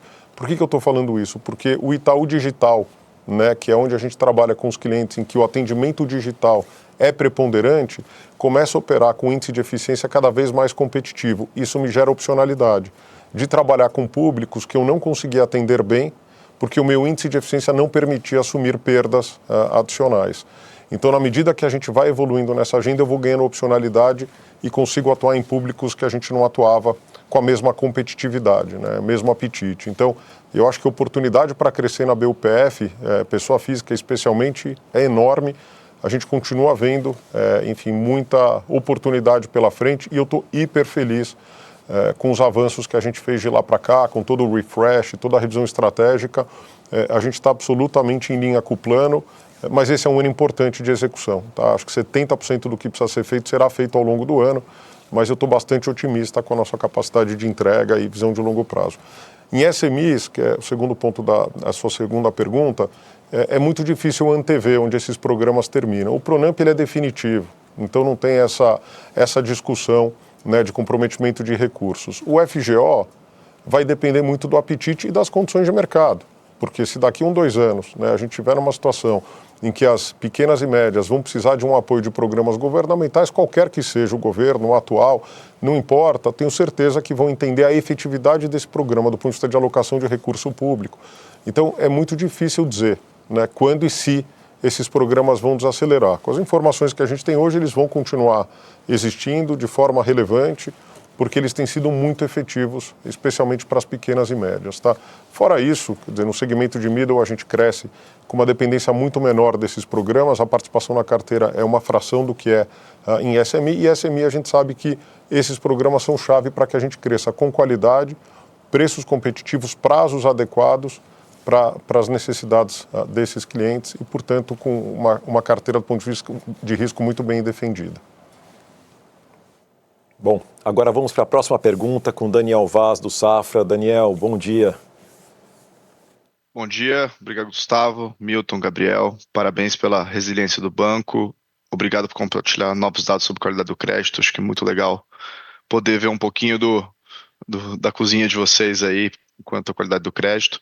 E eu queria explorar 2 temas que a gente usualmente não fala, né, aqui, que são veículos e consignado do INSS. Né? Acho que, primeiro, em veículos, acho que as contratações do banco me chamou a atenção porque elas caíram 13% no ano contra ano, e o mercado, se você olhar nível Bacen, o desembolso cresceu mais de 25%, é um crescimento muito forte, assim, quando a gente olha nas financeiras. Então, eu queria primeiro explorar esse ponto de veículos, se você puder comentar como que o banco tem visto esse segmento, se você acha que tem alguma oportunidade de ataque e como vocês querem se posicionar daqui para frente, ou se o produto tem alguns caveats aqui que você não gosta e queria pudesse explorar aqui no call. E o segundo, no consignado do INSS, a gente teve mudanças também importantes em conjunto com o Desenrola 2.0.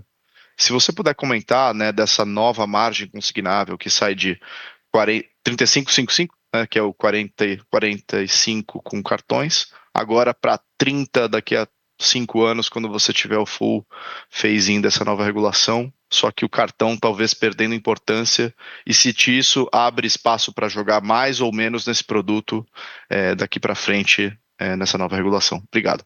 Tá joia. Obrigado você, Daniel, obrigado pela pergunta, bom te ver aqui no call novamente. Olha, veículos, eu comentei rapidamente agora na minha última resposta. Esse é um segmento que a gente já atuou muito, né, e o banco já foi líder lá atrás, com volumes relevantes. Só para lembrar um pouco, lá atrás, em 2012, possivelmente a gente tinha uma carteira de 60 bi, em valores nominais. Tá? Isso é uma carteira que, trazida a valor de hoje, possivelmente mais de 100 bilhões de reais era o que a gente teria se a gente tivesse simplesmente fazendo a correção do saldo lá de trás.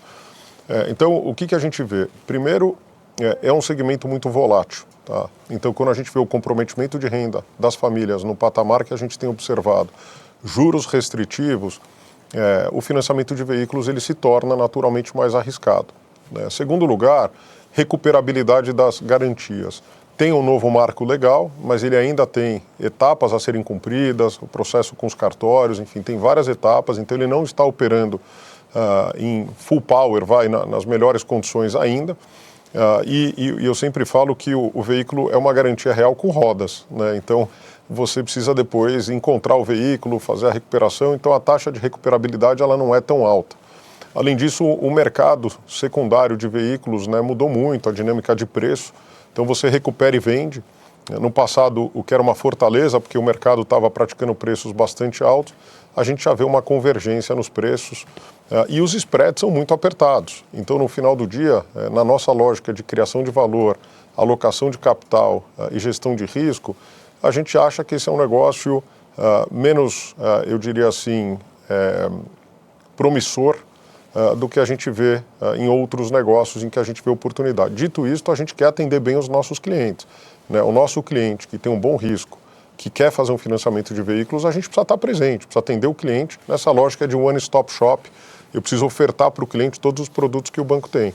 Financiamento de veículos, sem dúvida, é um deles. Agora, disputar, né, a primeira ficha ou a segunda ficha, né, num revendedor, com um mercado mais competitivo, né, montadoras entrando no mercado de usados, bancos ampliando os prazos do mercado de usados, uma competição muito forte, a gente prefere perder share do que perder dinheiro. Então, no fundo, é um pouco essa nossa estratégia, ser muito disciplinado na alocação de risco, ainda que isso produza esses efeitos que você comentou, tá? Redução de share, redução de risco, é algo que a gente está super confortável, porque a gente acha que a relação risco-retorno não está adequada, então a gente prefere reduzir carteira mesmo, tá? Então, esse é o primeiro ponto. E o segundo ponto sobre o INSS, sem dúvida nenhuma, essa decisão que foi tomada do Desenrola é no melhor interesse, né, das famílias para tentar tirar o nível de comprometimento de renda ao longo do tempo. É uma transição, quer dizer, informações recém-chegadas, né, de 48 horas em que a gente tem essa informação. Então, o que a gente precisa agora é começar a entender os impactos na nossa carteira. É cedo para dizer, porque essa é uma transição relativamente longa. Você faz no início essa redução dos 45 para 40, traz os 5 mais 5, os 10 do cartão para dentro do limite, só que você tem essa redução de 2 pontos percentuais ao ano, chegando em 30 em 5 anos. Tá? Esse é o endgame, você bem falou. Vamos entender como é que isso vai ser. Acho que isso é uma oportunidade, até porque a gente não opera no produto de cartão consignado hoje, então o INSS é realmente relevante para a gente. A gente praticamente só produz hoje na rede, deixamos de produzir com os pastinhas por uma questão de equilíbrio financeiro, com os caps e comissões, o nível de retorno sobre capital abaixo do que deveria ser. A gente vê alguns players muito agressivos nas comissões, claramente é muito mais foco em geração de receita do que em retorno sobre capital, e a gente é muito disciplinado em relação a isso. E os caps têm tirado públicos do mercado. Então, com uma redução mais estrutural dos juros, vai depender da evolução da redução dos caps. A gente acha que pode ou não, dependendo da decisão do cap, trazer públicos novos para o mercado, e tem toda uma revisão agora de bloqueio de benefícios, uma revisão de processo. A gente tem atuado fortemente nos nossos clientes para facilitar esse processo, e a gente tem conseguido liderar em termos de produção o mercado de INSS através da rede do próprio banco. Tá? Bom, para a próxima pergunta nós temos agora o Mário Pierre, do Bank of America. Mário, pode prosseguir. Bom dia, pessoal. Obrigado aí pela oportunidade, parabéns aí pelo resultado. A gente entende, né, o cenário hoje no Brasil, ainda não só no Brasil, globalmente, de incerteza, e é interessante ver, né, que o banco continua mostrando ROI aí nos patamares históricos. A minha pergunta, Milton, é relativa ao índice de eficiência. Né? Você mostrou que no Brasil você já está operando agora com índice de eficiência abaixo de 35%, e a gente viu que vocês reduziram o número de agências, né, o footprint em 15% no último ano, mas o headcount caiu só 5%. Então, eu fico pensando aqui, para a gente continuar vendo melhoras no índice de eficiência, se o banco teria que fazer um aperto, uma redução maior no número de pessoas. Como é que você vê esse quadro evoluindo, né? Ou se você acha que tem espaço ainda para continuar melhorando eficiência, só com melhoras operacionais, revisões de contrato, etc. Então, pegar aqui um pouco a sua perspectiva, qual patamar você acha que você consegue trazer esse índice de eficiência e se para ter melhoras deveríamos ver um foco maior em redução no número de pessoas. Obrigado. Obrigado você. Obrigado, Mário. Bom te ver aqui de novo. Obrigado aí pelas considerações iniciais. Eu sempre faço o disclaimer de que esse índice de eficiência é no consolidado, né? Então é muito importante a gente olhar, né, o breakdown entre atacado e varejo, né, varejo rodando com índice de eficiência um pouco mais alto do que o do consolidado e o atacado com o Latam rodando com índice de eficiência um pouco abaixo. Então, eu diria assim, no mundo do atacado, para simplificar muito, a gente roda benchmark global, acho que a gente é primeiro quartil ou primeiro decil em índice de eficiência, sempre tem oportunidade, enfim, estamos hiperdisciplinados para entender, potencializado por inteligência artificial, desoneração comercial, como é que a gente pode avançar mais, enfim, então essa é uma agenda constante. No varejo é game changer, né, a mudança de índice de eficiência. Então, todo plano, eu sempre falei que ainda que o custo do banco cresça, vamos pegar o ponto médio do guidance 3,5, tá? Esse ano. Ainda que a gente cresça 3,5, se a gente olhar por dentro, a sensação térmica entre os vários negócios é muito diferente. Então, na BUPF, onde é vital a gente reduzir o índice de eficiência, e a gente mostra aí na divulgação para vocês que a gente chegou a 40%, né, teve uma redução importante de tri contra tri, a gente está com 40% de índice de eficiência. Quando eu olho a BUPF, a gente consegue observar que é lá, que é onde a gente precisa, né, BUPF, mas eu estou dizendo varejo como um todo, tá, em 40%, e aí tem BUPJ e BUPF, na BUPF onde a gente precisa acelerar ainda mais a competitividade. Então a gente já vê custos, nesse trimestre a gente já tem reduções nominais do custo na BUPF. Acho que essa é uma notícia super importante. E a gente continua acreditando, né, que tem um espaço importante para fazer o ajuste, que passa por uma revisão de modelo de negócio, proposta de valor, o Itaú Digital cada vez com mais ênfase, né? O ajuste do footprint, ele é meio inevitável. Hoje 97% das nossas transações já são digitais. 97%. O fluxo de visitas às agências, ele reduziu, né, do pré-pandemia para agora, 70%. Essa é a redução de visitantes mensais nas nossas agências. Então, é para onde o cliente está indo. Então, não é simplesmente olhar e tomar uma decisão de redução, é como é que a gente ajusta o nosso modelo para atender os nossos clientes.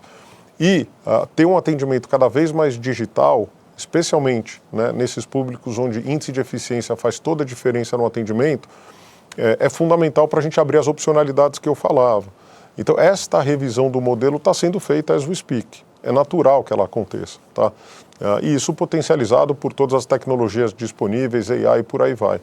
Então a gente deve ver o índice de eficiência do varejo naturalmente caindo ao longo do tempo. A gente espera, obviamente, as receitas já são diferentes do que eram lá atrás, teve cap de taxa de juros, teve cap do cheque especial, mas é para lá que a gente vai. Tá? E o Gabriel tem liderado esse processo aqui com todos os membros do comitê executivo, enfim, todas as áreas extremamente mobilizadas e dedicadas, para a gente levar esse índice de eficiência para o lugar onde ele tem que estar.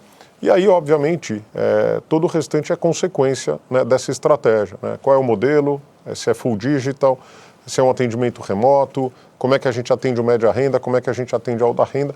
Cada segmento vai ter seu posicionamento. Então, no tri passado, eu trouxe para vocês um slide que mostrava segmentos onde a gente já é referência, né, em eficiência, segmentos onde a gente precisa ganhar a escala operacional. A gente continua muito animado com os avanços e é para lá que a gente vai, com qualidade, com uma estrutura digital cada vez mais potente, com NPS alto, com ENPS dos colaboradores nos maiores patamares. Então, fazendo isso bem feito, absorvendo o turnover, com muita qualidade, cuidado na comunicação, é fundamental para a gente atravessar, né, essa ponte, e eu estou bastante otimista que a gente vai chegar lá muito forte do outro lado. Bom, agora para a próxima pergunta, nós temos o Yuri Fernandes, do JP Morgan. Bom dia, Yuri. Bom dia, Gustavo. Obrigado. Bom dia, Milton, Gabriel.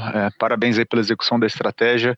Eu queria perguntar um pouquinho, voltar para o ponto de ROE, mas perguntar da relação de ROE contra crescimento, né? A gente sabe que é uma escolha, manter um ROE alto, você pode ter uma questão de preço, uma questão de rewards, que a gente até vê em algumas linhas de vocês. E o banco ele tem mantido esse ROE, acho que até o Milton comentou da racionalidade, da boa alocação de capital, né, que historicamente tem guiado e tal. Então, eu queria perguntar um pouco desse balanço, né, porque quando a gente olha, talvez o ponto mais negativo do trimestre, acho que foi um trimestre bom, mas o ponto mais negativo tem sido a linha de FIIs. E quando a gente olha aqui na linha de FIIs, tem várias coisas que parecem transitórias, né? Assim, conta corrente caindo muito, isso eventualmente deveria, né, normalizar. O próprio FII de emissão de cartões, né, ainda muito pressionado por uma questão de rewards, eu imagino. Então, se você puder comentar, Milton, como a gente deveria pensar o banco, né, na questão de ROI contra crescimento, porque para mim 26 talvez seja um ano meio de transição, a gente ainda tem várias pressões de FIIs acontecendo aqui, com ROI muito alto ainda, mas eu imagino que alguma hora, né, o Itaú com esse cost to serve vai poder voltar a acelerar o crescimento. Então, talvez, não sei se vai ser talvez o ROI diminuindo eventualmente e o banco voltando a ganhar market share, ou ganhando market share em outros produtos, né, fora das oportunidades que a gente já discutiu. Então, pergunta bem genérica, mais estrutural, mas eu queria ouvir um pouquinho disso para balancear esse profitability muito alto contra growth. Obrigado. Perfeito, Yuri, bom te ver também. Obrigado aí pela pergunta. Olha só, a nossa lógica aqui é crescer, tá? Essa é a dinâmica do banco. O meu objetivo não é ter um banco menor com mais rentabilidade. Eu acho que é a combinação das duas coisas no longo prazo, que é o que a gente busca aqui todos os dias. Pensa que com 1,5 trilhão de carteira de crédito, ou com 1.300 no Brasil, o que não falta é teste, né, e capacidade de testar e entender como é que a gente vai pilotando o nosso crescimento e onde é que estão as oportunidades. Então, mesmo nos clusters que a gente fecha de risco, a gente sempre mantém um percentual aberto para testar, para tomar muito cuidado que a gente não esteja cometendo o erro tipo 2, né, que é deixar de aprovar um crédito bom por achar que, enfim, do ponto de vista de risco não valeria a pena. Então, a gente tem testes acontecendo as we speak em todos os lugares do banco. Número 2, rentabilidade, sem dúvida, tem sido muito relevante para a gente. E a gente não tem visto, né, oportunidades de crescimento que não estão sendo aproveitadas. Eu não estou deixando de crescer para aumentar o ROI. Tá? O custo de capital é o que está ali colocado e a gente opera, né, restrição de rentabilidade não é. O que de fato restringe o crescimento é risco. Tá? Então eu acho que esse é o principal fator hoje, especialmente para crédito. Crescer carteira é muito rápido quando você abre o crédito. Depois você passa 2, 3 anos explicando, né, os atrasos, pagando a provisão, né, e tendo que desacelerar nos públicos onde você quer acelerar e consumindo capital de forma inadequada. Então, eu acho que essa disciplina é fundamental. É um balanço forte, é um balanço com disciplina, é um balanço que sim, quer crescer, mas crescer dentro das oportunidades que a gente entende que são sustentáveis em ciclos mais longos. E a gente não vê hoje nenhuma restrição para o crescimento. Dito isto, quando a gente fala da linha de receita de serviços e seguros, e eu fiz esse comentário agora há pouco, de fato é uma linha que para o ano, com o que a gente tem visto de atividade, né, especialmente mercado de capitais, tem desafios. Consumo vai ter seus desafios. O TPV de cartões no trimestre tem uma sazonalidade, porque o quarto tri ele tipicamente é muito forte, acaba puxando o intercâmbio. Quando a gente entra no primeiro tri, tem um ajuste da sazonalidade, as famílias mais endividadas, pagando as faturas do quarto trimestre, Black Friday, Natal. Então você tem uma tendência natural, um consumo menor no primeiro tri do que teve no quarto. Então a sazonalidade foi importante aqui no mundo de pagamentos e cartões. Por outro lado, o rewards, a gente tem ainda anuidades, a gente vem ressignificando e reduzindo de forma importante.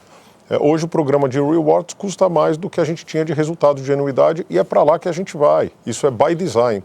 Essa decisão foi tomada já há alguns anos e vamos reduzir claramente o que a gente chamava aqui dentro de receitas em risco e que geram atrito com o cliente e reduzem o lifetime value. Porque se eu fico defendendo essas tarifas no curto prazo, né, essa transição é mais suave, mas no longo prazo eu só perco o cliente. Então, não faz sentido. A gente não quer perder o cliente, a gente quer aumentar o tempo de relacionamento e a principalidade com esses clientes. A gente abriu a linha de conta corrente pessoa física para mostrar para vocês a direção, né? Eu não estou discutindo com o regulador o ressignificado da 3919, de tarifas, não é essa a discussão. O debate é, eu preciso encontrar formas de levar pacotes para os nossos clientes que gerem valor, sejam percebidos como valor e não como um custo, que não gerem atrito. Então, os pacotes que estão sendo desenvolvidos para todos os clientes têm essa lógica, né, de você levar, a gente compra no atacado, né, e entrega para o cliente soluções, streaming, enfim, restaurantes, uma série de outros benefícios. E os programas de vantagens que a gente já vem trabalhando há bastante tempo, você acaba premiando, né, o relacionamento com o cliente e o engajamento no longo prazo. Então a gente está muito confortável com esse binômio, né, de crescimento e programas de rewards que a gente tem, enfim, em todos os segmentos. Eles têm uma penetração importante com resultados muito relevantes, muito bem geridos, né, para que a gente consiga ter um equilíbrio adequado. Agora, essas receitas de anuidade, tarifa de conta corrente da pessoa física, PIX na pessoa jurídica, isso tudo são tarifas que a gente já está fazendo a transição há bastante tempo. Então, de novo, é uma força negativa sim, mas isso traz N benefícios no longo prazo, especialmente a principalidade e reciprocidade no relacionamento com o cliente.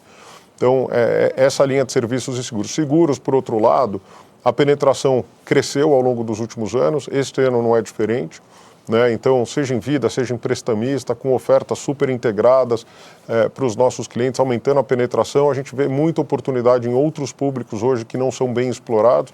Então, a atuada para seguros é de um crescimento aí acima de 10%, 15%, tranquilamente, olhando para frente, a gente espera continuar crescendo o resultado e o bottom line. E serviços vai depender muito de atividade. Mercado de capitais 30% a 40% mais fraco, é claro que vai afetar essa linha. Tá? Por outro lado, a vantagem de ser um full bank é que você tem um outro portfólio completo que te ajuda a redear situações como essa. Você pode não ir tão bem numa linha, mas você vai melhor no PB, na margem com o cliente. Você pode não ir tão bem nessa linha, mas você tem um custo do crédito muito adequado, ou você consegue alavanca de custos em que você consegue trabalhar com uma eficiência melhor, enfim. Então, esse acho que é o conjunto da obra, mas, de fato, existem pressões e a gente precisa lidar com elas. Bom, agora para a nossa nona pergunta do dia, nós temos o Eduardo Rosman, do BTG Pactual. Rosman, pode prosseguir. Bom dia. Opa, bom dia, pessoal. Eu queria perguntar sobre inteligência artificial. Acho que ainda é muito difícil para a gente aqui de fora, né, conseguir tangibilizar, né, quem serão os ganhadores e os perdedores, né? Mas, em tese, quem vem fazendo uma boa transformação digital, né, como vocês, deveria ter uma grande vantagem, né, na implementação de AI. E aí eu queria perguntar para o Milton, né? Milton, o que você recomendaria para a gente aqui, os analistas, o que a gente deveria perguntar, observar, né, tanto para os executivos quanto nos números dos bancos, né, ao longo do tempo, para tentar ter uma boa leitura aí de quem está na frente. Obrigado. Bom, obrigado, bom te ver, Rosman. Obrigado aí pelas palavras, li seu relatório também com atenção. Obrigado pelos pontos e considerações que foram feitas.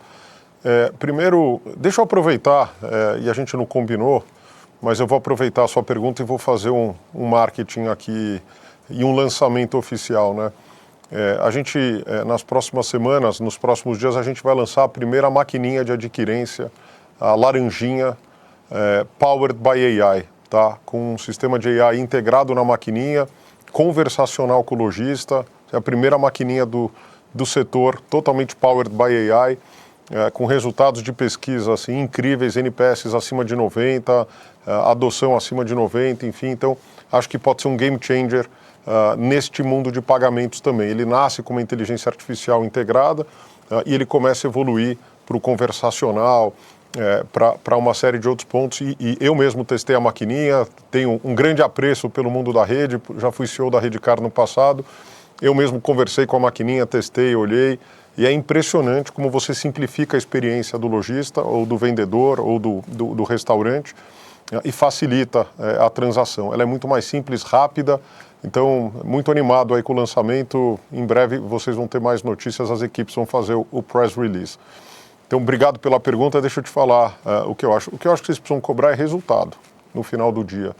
Porque a gente aqui do nosso lado, ao invés de ser a corrida pelo maior número de modelos em produção, isso não necessariamente se traduz em resultados concretos e relevantes e estruturantes, eu acho que a organização do banco se deu muito no entorno de AI, isso em todos os níveis da organização, partindo do comitê executivo. Então, o banco precisava de definições claras de quais são os layers, né, desde os enablers, indo para a camada de cliente, como é que a gente faz isso cross, né? Não adianta uma área avançar muito rápido se as outras áreas corporativas não andarem na mesma velocidade, enfim, só para dar um exemplo. Então, a gente se propôs a fazer o que a gente chama o Itaú, a fundação, né, da inteligência Itaú aqui dentro do banco.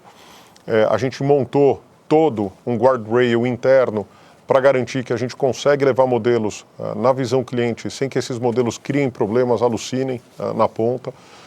Então, toda a gestão para garantir conhecimento, know-how e adoção do banco foi feita. Então, cada vez mais os colaboradores têm acesso a informações e a gente definiu claramente quais são os grandes projetos e os mais estruturantes e relevantes para o banco. E é impressionante, né, como as aplicações têm trazido resultado. Então, do ponto de vista de experiência de cliente, o EMPS na BUPJ, me perguntaram sobre EMPS algumas perguntas atrás, vou aproveitar e ajudar na resposta aqui também. O EMPS passa a ter um papel fundamental, né, na estratégia digital da pessoa jurídica. Então, ele nasceu com um escopo muito limitado para que a gente pudesse aprender, fazer testes e evoluir a solução. Ele já passa a ser um pilar relevante da estratégia da BUPJ, onde a gente vai conseguir alavancar de forma digital boa parte da base. Então, é powered by AI, né? O especialista de investimento. A gente está lançando agora o agente global, em que você vai poder ter acesso. Eu sei que você não tem conta corrente no Itaú, imagino que você tenha a sua conta corrente no BTG, mas eu recomendo que você abra uma conta no Itaú e teste, né, o que é o agente global, em que você vai ter o seu DNA totalmente analisado e aí passa a ter uma relação conversacional com o banco. Isso é game changer na nossa visão. Você deixa de ser um banco transacional para um banco cada vez mais consultivo e hiper personalizado. Em todas as áreas passando por finanças, RI, análise, jurídico, RH, todas as áreas powered by AI em vários processos.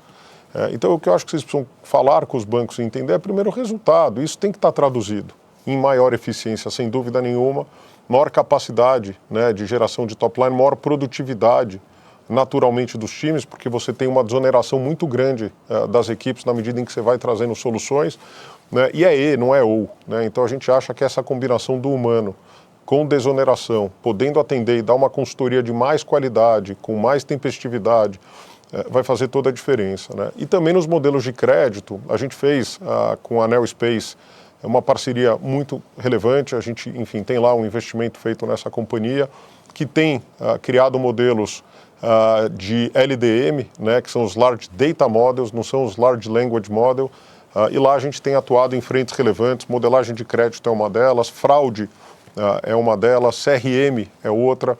Então, isso tudo vai trazer mais produtividade, mais acurácia, mais tempestividade, né, mais eficiência. Então, eu acho que isso vai ter que estar traduzido nos números no final do dia, porque se eu te contar tudo o que a gente está fazendo e os resultados continuam andando da mesma forma, quer dizer, será que são estruturantes ou tem melhorias menores e pouco relevantes? Enfim, então eu acho que no médio e longo prazo as mudanças podem ser transformacionais, tá? E a gente tem que saber comunicar e explicar isso para vocês, para tangibilizar o que está sendo feito de fato. Eu citei aqui uma série de iniciativas, o Pix no WhatsApp, etc., mas, de novo, tem game changers relevantes sendo feitos aqui dentro do banco e eu tenho certeza que a gente vai conseguir demonstrar isso para vocês no tempo com mais clareza, tá? Mas a da rede eu acho que é um caso claro do que a gente vai conseguir fazer com inteligência artificial e mudar a experiência de pagamento dos nossos clientes. And now we switch to English as we have Tito Labarta from Goldman Sachs with us. Tito, the floor is yours. Great, thanks, Gustavo. Hi, Milton, Gabriel. Thank you for the long call and taking my question here. Following up a little bit on Yudi's question on growth, but looking at your guidance here, and I know you had some seasonality in the quarter and the payment of the dividend impacting particularly financial margin with clients and fees. But how do your guidance 5 to 9% growth for the year? You're at the low end or a little bit below that on the fees. Insurance, I know, was a bit more resilient. But how should we think about the rest of the year and your ability to deliver, say, maybe a bit above the low end of the guidance, particularly with some of the increased concerns on credit quality, and appreciate the charts you gave.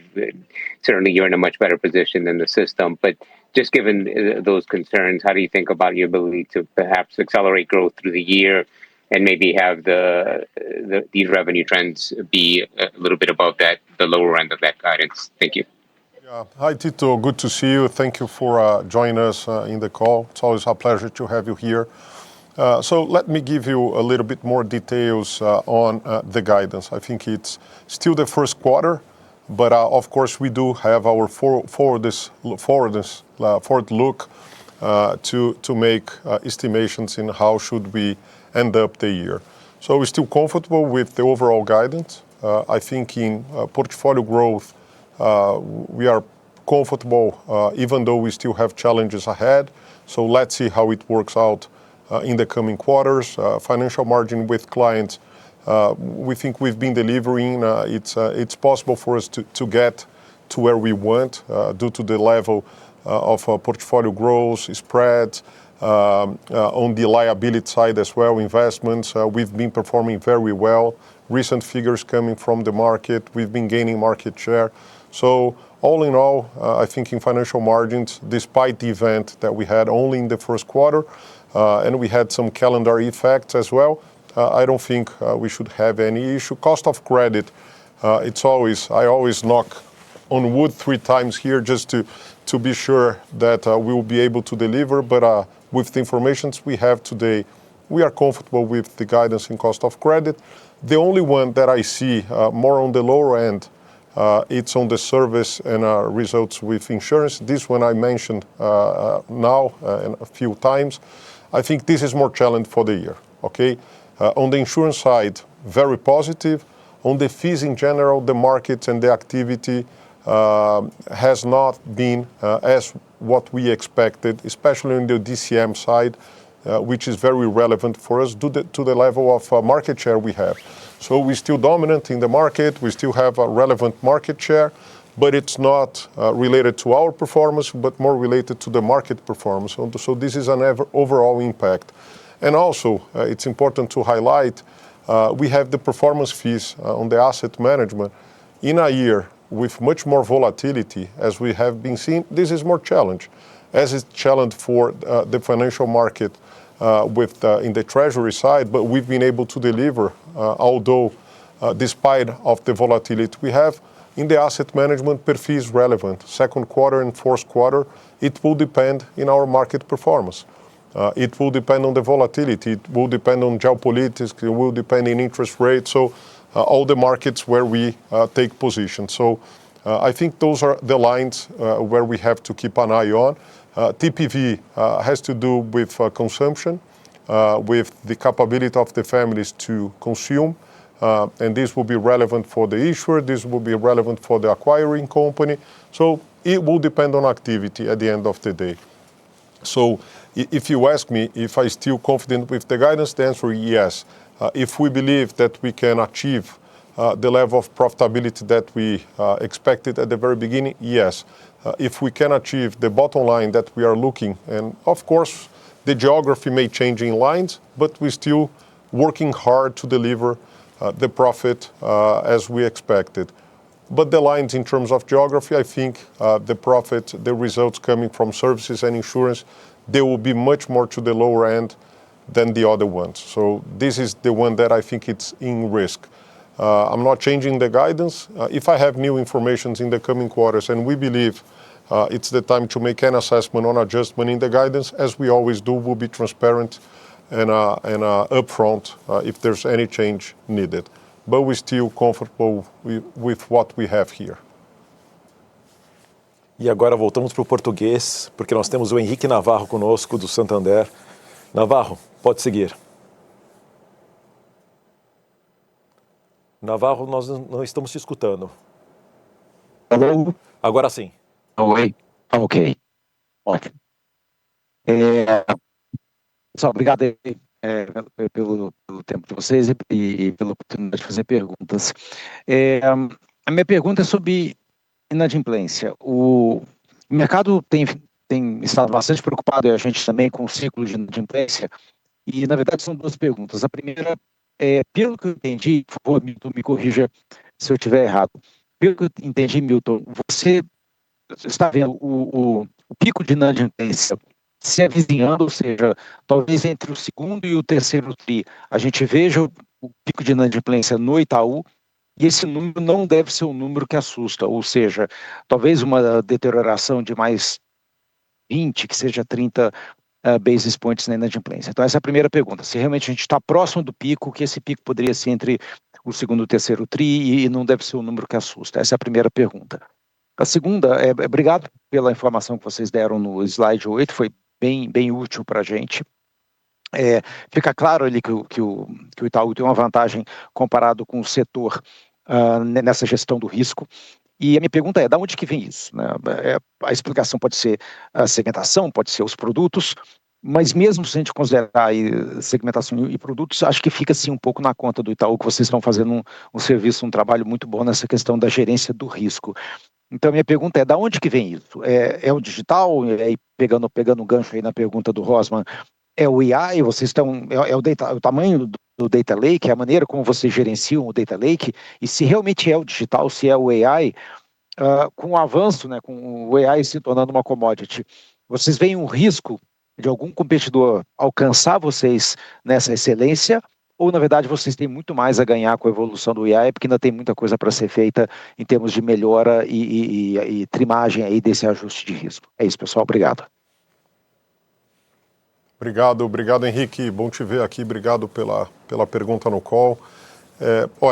Primeiro, sobre inadimplência, eu vou tentar, enfim, com todos os caveats de que as coisas sempre podem mudar, né? Enfim, a gente está num mercado muito dinâmico. Eu diria que a minha expectativa para os índices de atraso ao longo dos próximos trimestres é de relativa estabilidade, tá? Eu não estou nem antecipando o pico, tá? Eu estou dizendo que a gente já está estruturalmente em patamares de atraso over 90, em que eu tenho relativa confiança, e quando eu falo estabilidade, 10 bases para cima, 10 bases para baixo é estabilidade. Então, no atraso over 90 da pessoa física, olhando para frente com as informações que eu tenho hoje, relativa estabilidade. Claro que se mudanças vierem, o cenário se tornar mais desafiador, a gente vai upfront aqui avisá-los, mas com a melhor informação que a gente tem hoje é de uma certa estabilidade na pessoa física, de novo, mais ou menos 10, acho que é super estável, né, dados os níveis, e são patamares muito abaixo do que o banco rodava há tempos atrás. A capacidade de geração de top line mudou de lá para cá, então não dá para imaginar que você vai operar com o mesmo nível de custo do crédito que você operava lá atrás, onde você conseguia extrair mais valor, né? Não tinha os caps, não tinham outros produtos. Então, hoje você tem uma dependência no crédito maior do que você tinha na época. Você precisa rodar com atrasos em patamares mais baixos para ter um nível de rentabilidade adequado, tá? E a gente olha aqui a NIM ajustado ao risco. Então, é a combinação das duas coisas. A gente cresce margem financeira líquida de PDD. Não adianta crescer o top line e entregar tudo no custo do crédito e no final do dia o retorno ajustado ao risco ser inadequado. Enfim, então acho que essa é a disciplina. Onde eu acho que ainda vai ter um aumento e é uma normalização mecânica, é importante deixar claro, é em SMI. Que o efeito no todo não é material no do banco, mas na linha de SMI pode ter mais uns 10 a 20 bips para subir. Portanto, eu nem diria que é material, mas para ser preciso, nossa melhor expectativa é de que deve rodar próximo de 2,10 nos próximos 2 trimestres, tá? Lembrando que nessa mesma mecânica e critério, a gente rodava a 2,40 há não muito tempo atrás, tá? Na mesma lógica. E outra coisa, a gente quando divulga o atraso over 90, a gente está divulgando com TVMs. Então essa é a visão 4966, a gente já nem traz a visão anterior. SMIs, onde você também tem títulos e valores imobiliários, especialmente no middle, também está aqui o atraso, se a gente vier a ter nessa carteira. Então, por que SMIs vai andar? Porque boa parte dos programas governamentais já não estão mais em carência. e aí o cliente, de fato, tem um evento de pagamento, ele pode não pagar e ele pode correr para o atraso. Mas como a gente tem um prazo para chamada de garantia, que é 90 dias em alguns casos, 180 em outros, você tem esse descasamento temporal. O atraso corre, a provisão não necessariamente acontece, porque você tem uma boa garantia, e depois você regulariza o atraso com a garantia honrada. Então tem esse descasamento contábil temporal que produz esse efeito. Tá? Você pode até ter alguma provisão, mas ela se resolve dentro de um ciclo curto. E com garantias do governo, no final do dia você consegue colocar esse cliente num rating adequado, C1, o que te libera, te evita fazer provisões também. Tá? Então, é muito importante porque tem garantia do Tesouro, ou do FGO, ou do FGI, qualquer que seja a garantia. Tá? Então, eu diria que, assim, olhando para frente, é uma relativa estabilidade nos indicadores de atraso, né, com tudo que a gente está vendo do cenário. Voltando para a segunda pergunta, que é como, né? O como, eu acho que não tem uma bala de prata, eu acho que tem uma série de elementos aqui. Primeiro, estratégia muito bem definida, uma gestão de portfólio muito bem estruturada, discutida. Tão importante quanto dar o crédito é não dar o crédito, né? Muitas vezes o melhor que você pode fazer pelo cliente é não dar o crédito, né? Porque não tem a condição, não tem educação financeira muitas vezes necessária. Houve uma expansão de crédito no mercado, vindo aí com o advento das fintechs, muito relevante ao longo dos últimos anos. Um cliente tinha 1,4 cartões em média na carteira, hoje ele tem 6, porque não tem anuidade. Então ele vai no online, pega quantos cartões ele quiser. O dia que ele tiver um problema é a morte súbita, ele põe o cartão na gaveta e para de transacionar e ele evita ao máximo deixar de pagar o banco onde ele tem a principalidade, o fluxo, o salário, a transacionalidade. Então, principalidade faz preço, faz muita diferença. A gente tem uma relevância forte nos segmentos de média e alta renda, naturalmente. A gente tem, sim, clientes que são target, né? Então, a definição de cliente target, ela não passa necessariamente por renda. Não é só renda que discrimina. A gente também opera, e tem mais de 10 milhões de clientes target no Itaú Digital, né, que é a base da pirâmide, os segmentos mais massificados. Então, a gente consegue definir muito claramente qual é o perfil do cliente, quais são as condições do cliente. Então, tem clientes target em todos os segmentos e também tem clientes não target em todos os segmentos. A renda não é o único fator de discriminação do risco. Tá? Muita modelagem, muito teste, muita humildade, porque crédito te faz humilde, então você tem que todos os dias retroalimentar. Criação de valor, alocação de capital, fundamental, para que você consiga ver se as decisões que você está tomando na margem estão nas safras criando valor. Não é visão portfólio, é visão safrada, para que você possa fazer as correções que são necessárias, né, em tempo de correção.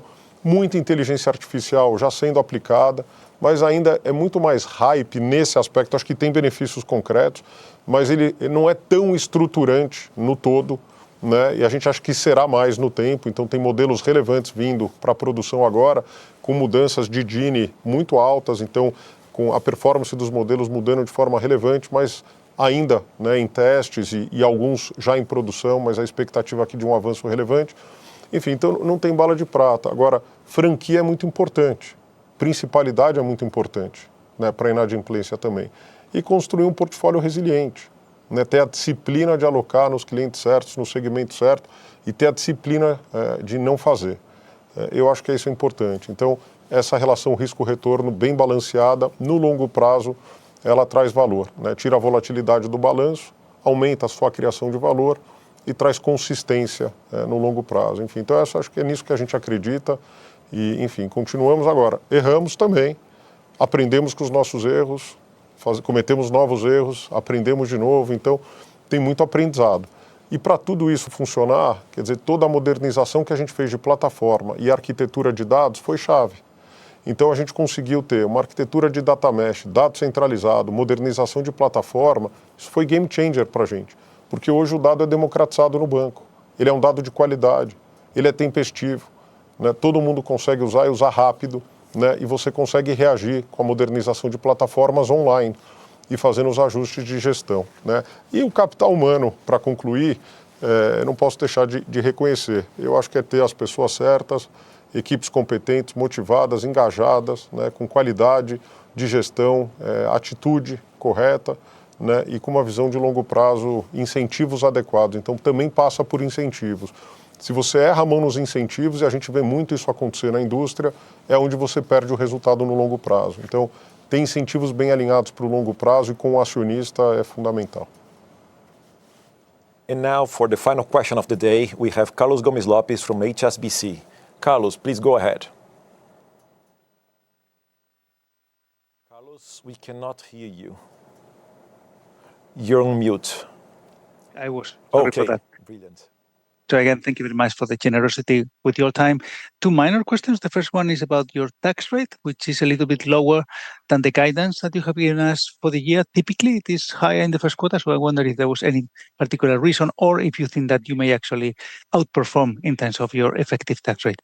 And the second one is about the agricultural portfolio. You mentioned you have about a 20% market share. Have any of the support programs from the government are they adequate to your portfolio? Is that something that you are using? And do you have a view about how that market is starting to evolve? Thank you. No, so Carlos, good to see you. Thank you for your question. So coming from the second one, no, there is those programs coming from the government. They are not specific for the agriculture. Of course, if there is any similarity with the clients that are eligible for the program, you might have a coincidence, but they are not designed to the agriculture. So this is the answer, but I think this is something that should be in government awareness, that if there is something that could be developed for the agriculture market and business, this would be relevant for the market as a whole, but there is no discussions on that. On the effective tax, I will ask Gabriel to go there, but we are still comfortable with the guidance, and you will see there is specific effects in the first quarter, but you will see the effective tax rate converging throughout the year. So, Gabriel, if you want to give more details. Hi, Carlos. As Milton mentioned, we are very comfortable with the guidance that we have. If you think about the bank in terms of tax rate, effective tax rate, I think there are two main components to that. As you know, the first one and the major impact that we have is interest on capital. And if you remember, the interest on capital that we have on this trimester is larger than we had last year on the first quarter, and also larger than we had on the fourth quarter of 25.